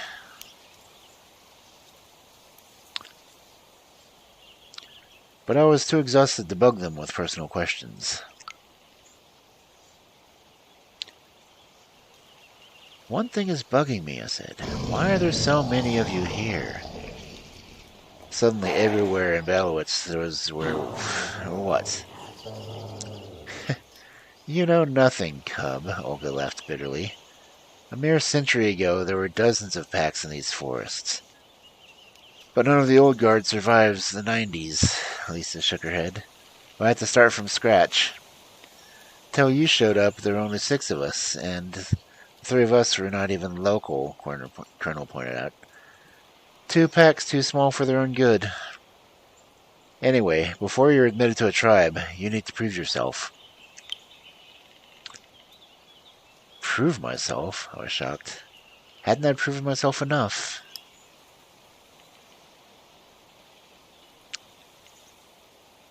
You went through your first change, Pat said. She was leaning on a tree nearby. And you know everything you need to know at the moment. But you have to go through the rite of passage. Daniel rubbed against my flank, excited.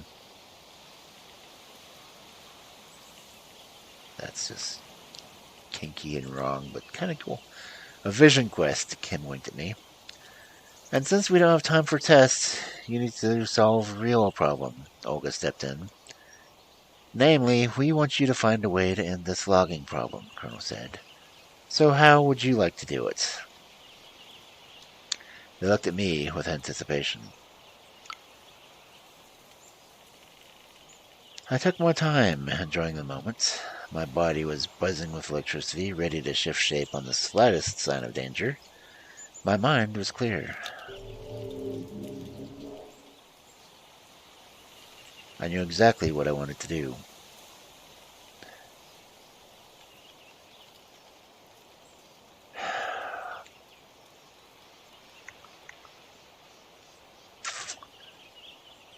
Shit.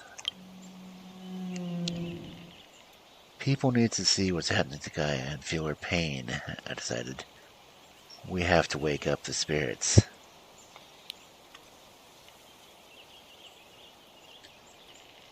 Something is rotten in Denmark. Baluetza, Colonel commented.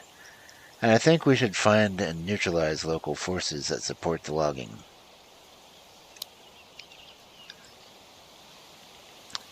Pat just laughed. We should create a diversion. There are too little of us to direct confrontation with the loggers. I continued with my plan. I'll talk to the spirits and see what they can do to help us, I continued. If nature itself destroys the loggers' equipment, there's no one to blame. Lisa looked thoughtful. I'll introduce you to the spirits you need to talk to. Daniel beamed. Spoken like a true urge. You were born under a crescent moon, weren't you, Maya? Told ya. That's me. I looked at him surprised. How did he know? Mom always told me that when she gave birth to me, she saw a crescent moon through the window, sharper and brighter than ever before.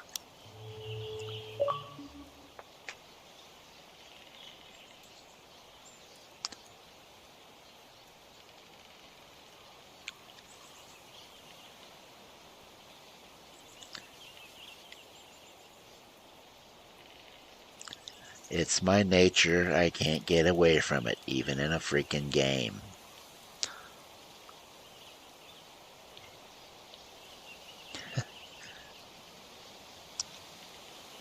A worthy Thurge always acts with wisdom, added Olga. Your place in the Werewolf Society will be determined by your renown.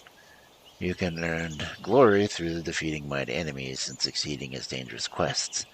You can earn honor by following your moral imperative and upholding the laws of the Guru. You can earn wisdom by acting efficiently and thinking well before you act. Your renown will change as you play, contributing to Maya's legend among the Guru. So, sheet so far. Ahmed, the Verge, Cub, Unknown Tribe. I've got 3 wisdom, no glory or honor yet.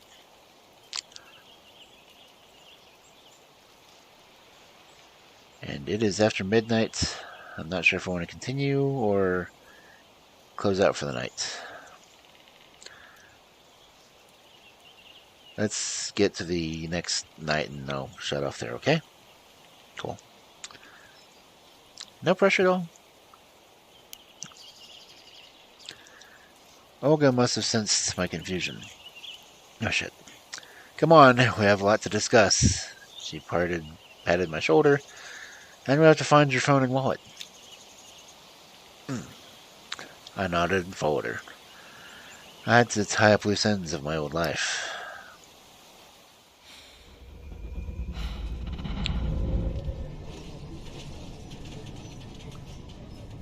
Back to the beginning.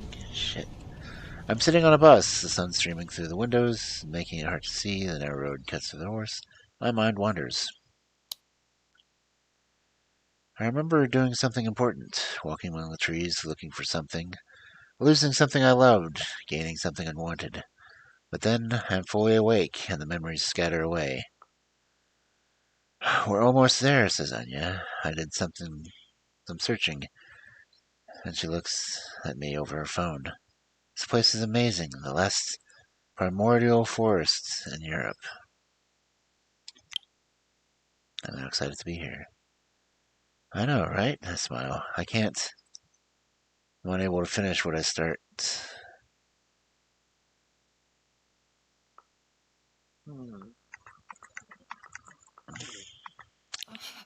Just a little health. My throat is sore. My lungs hurt. And yeah, I need help. And yes, oil. She looks at me worried. You should drink something. Here. She pulls a bottle from her backpack and gives it to me. Takes a sip. I feel something dry and acrid in my mouth. Then it starts to move. Spiders. What the hell? I spit it out and see thousands of small spiders leaving my mouth. Threads of silk cover me, the seats, and everything around us.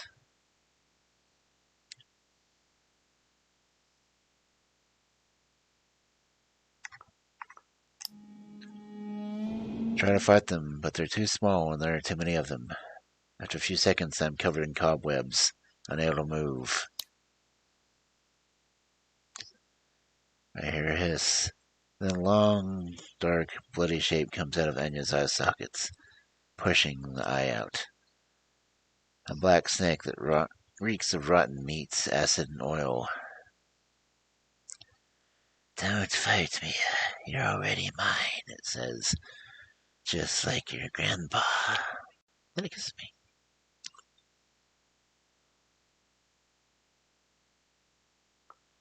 Oh, shit. My grandpa became a spiral dancer? Okay, yeah, chapter 5.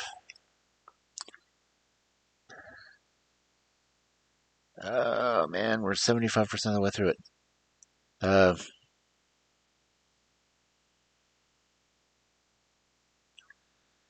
Crap.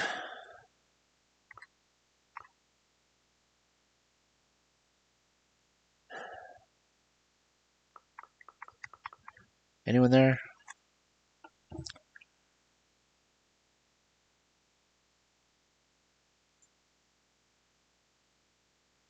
4 people. Cool. So what do you think? Should I continue, or should I go ahead and kill it for the night?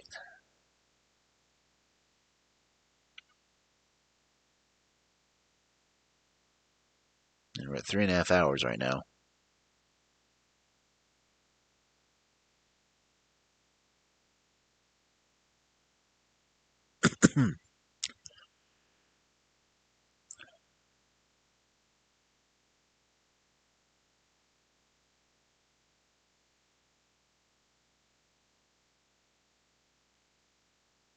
You would say?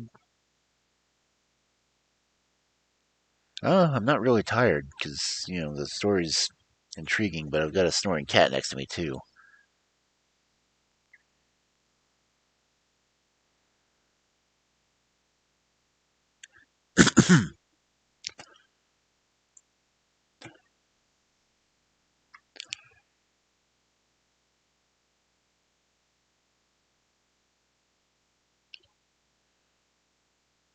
And this is chapter 5, and it's 75% of the way through.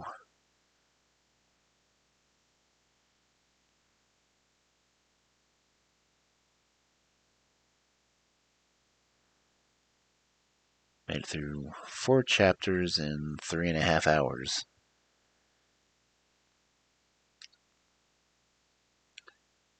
So, depending on how fast I get through the chapters, it may take another hour to 2 hours. Well, that's one of the things. There's multiple options you can get through.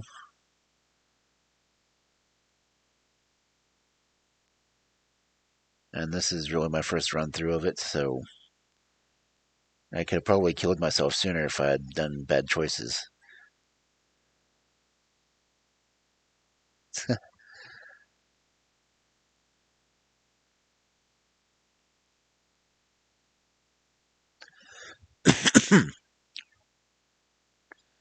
Okay, guess I could finish it up tomorrow if I stream. Yeah, I think I don't know if Monday's considered a holiday or not. I think it's Veterans Day, but yeah, not that I have to worry about holidays. It's not like I'm working or anything. Okay, yeah, I'll go and end it for the night then. Let me go and ending screen. Deep. My mouse is auto double clicking things that drives me crazy. I see. That's one of the things that makes me wonder about it because there's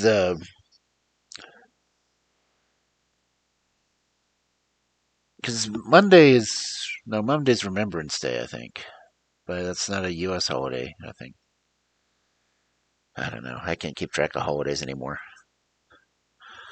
because Thursday was the Marines' anniversary. Yesterday was Monday's Veterans Day. Okay, the 14th is Veterans Day. I remember seeing that on a sign earlier today. So November 14th is Veterans Day. What? November 14th? Yeah, it's technically Sunday now. So yeah, Monday is the 14th. So yeah, Veterans Day.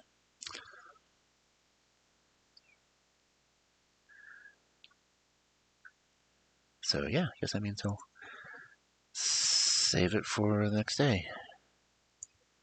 Which means I need to look for someone to raid.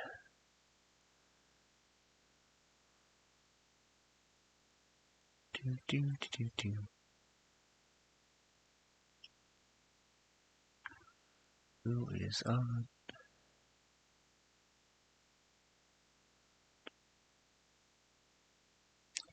Oh, I'm glad you're here. I, this is as much game as it is reading a story for me. So, and I think it's funny that my choices in game just gave me the same stuff that I usually do.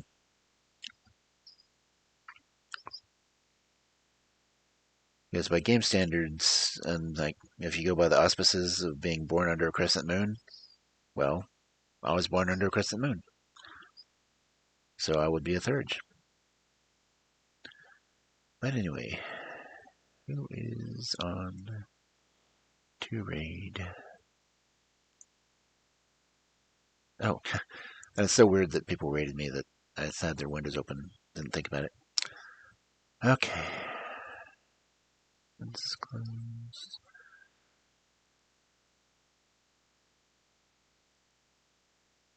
Is chess still going? Yeah, chess is still going. I'll raid her.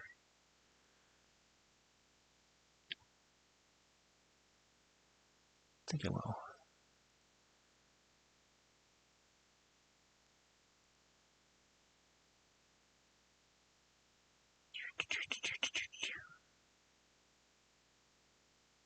Yep, I will raid chess.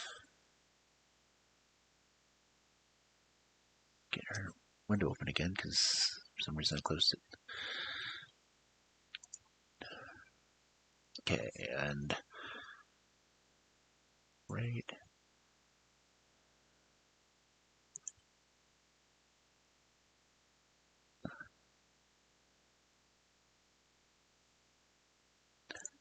She's playing Harvestella.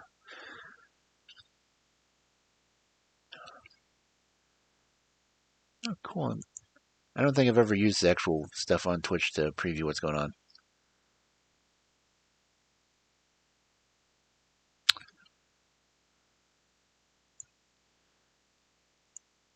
Yeah, let's go. Ouch. Raid chess. So let me. Oh, for fuck's sake, I haven't been recording. Oh, well, at least I have the stuff on Twitch. Anyway,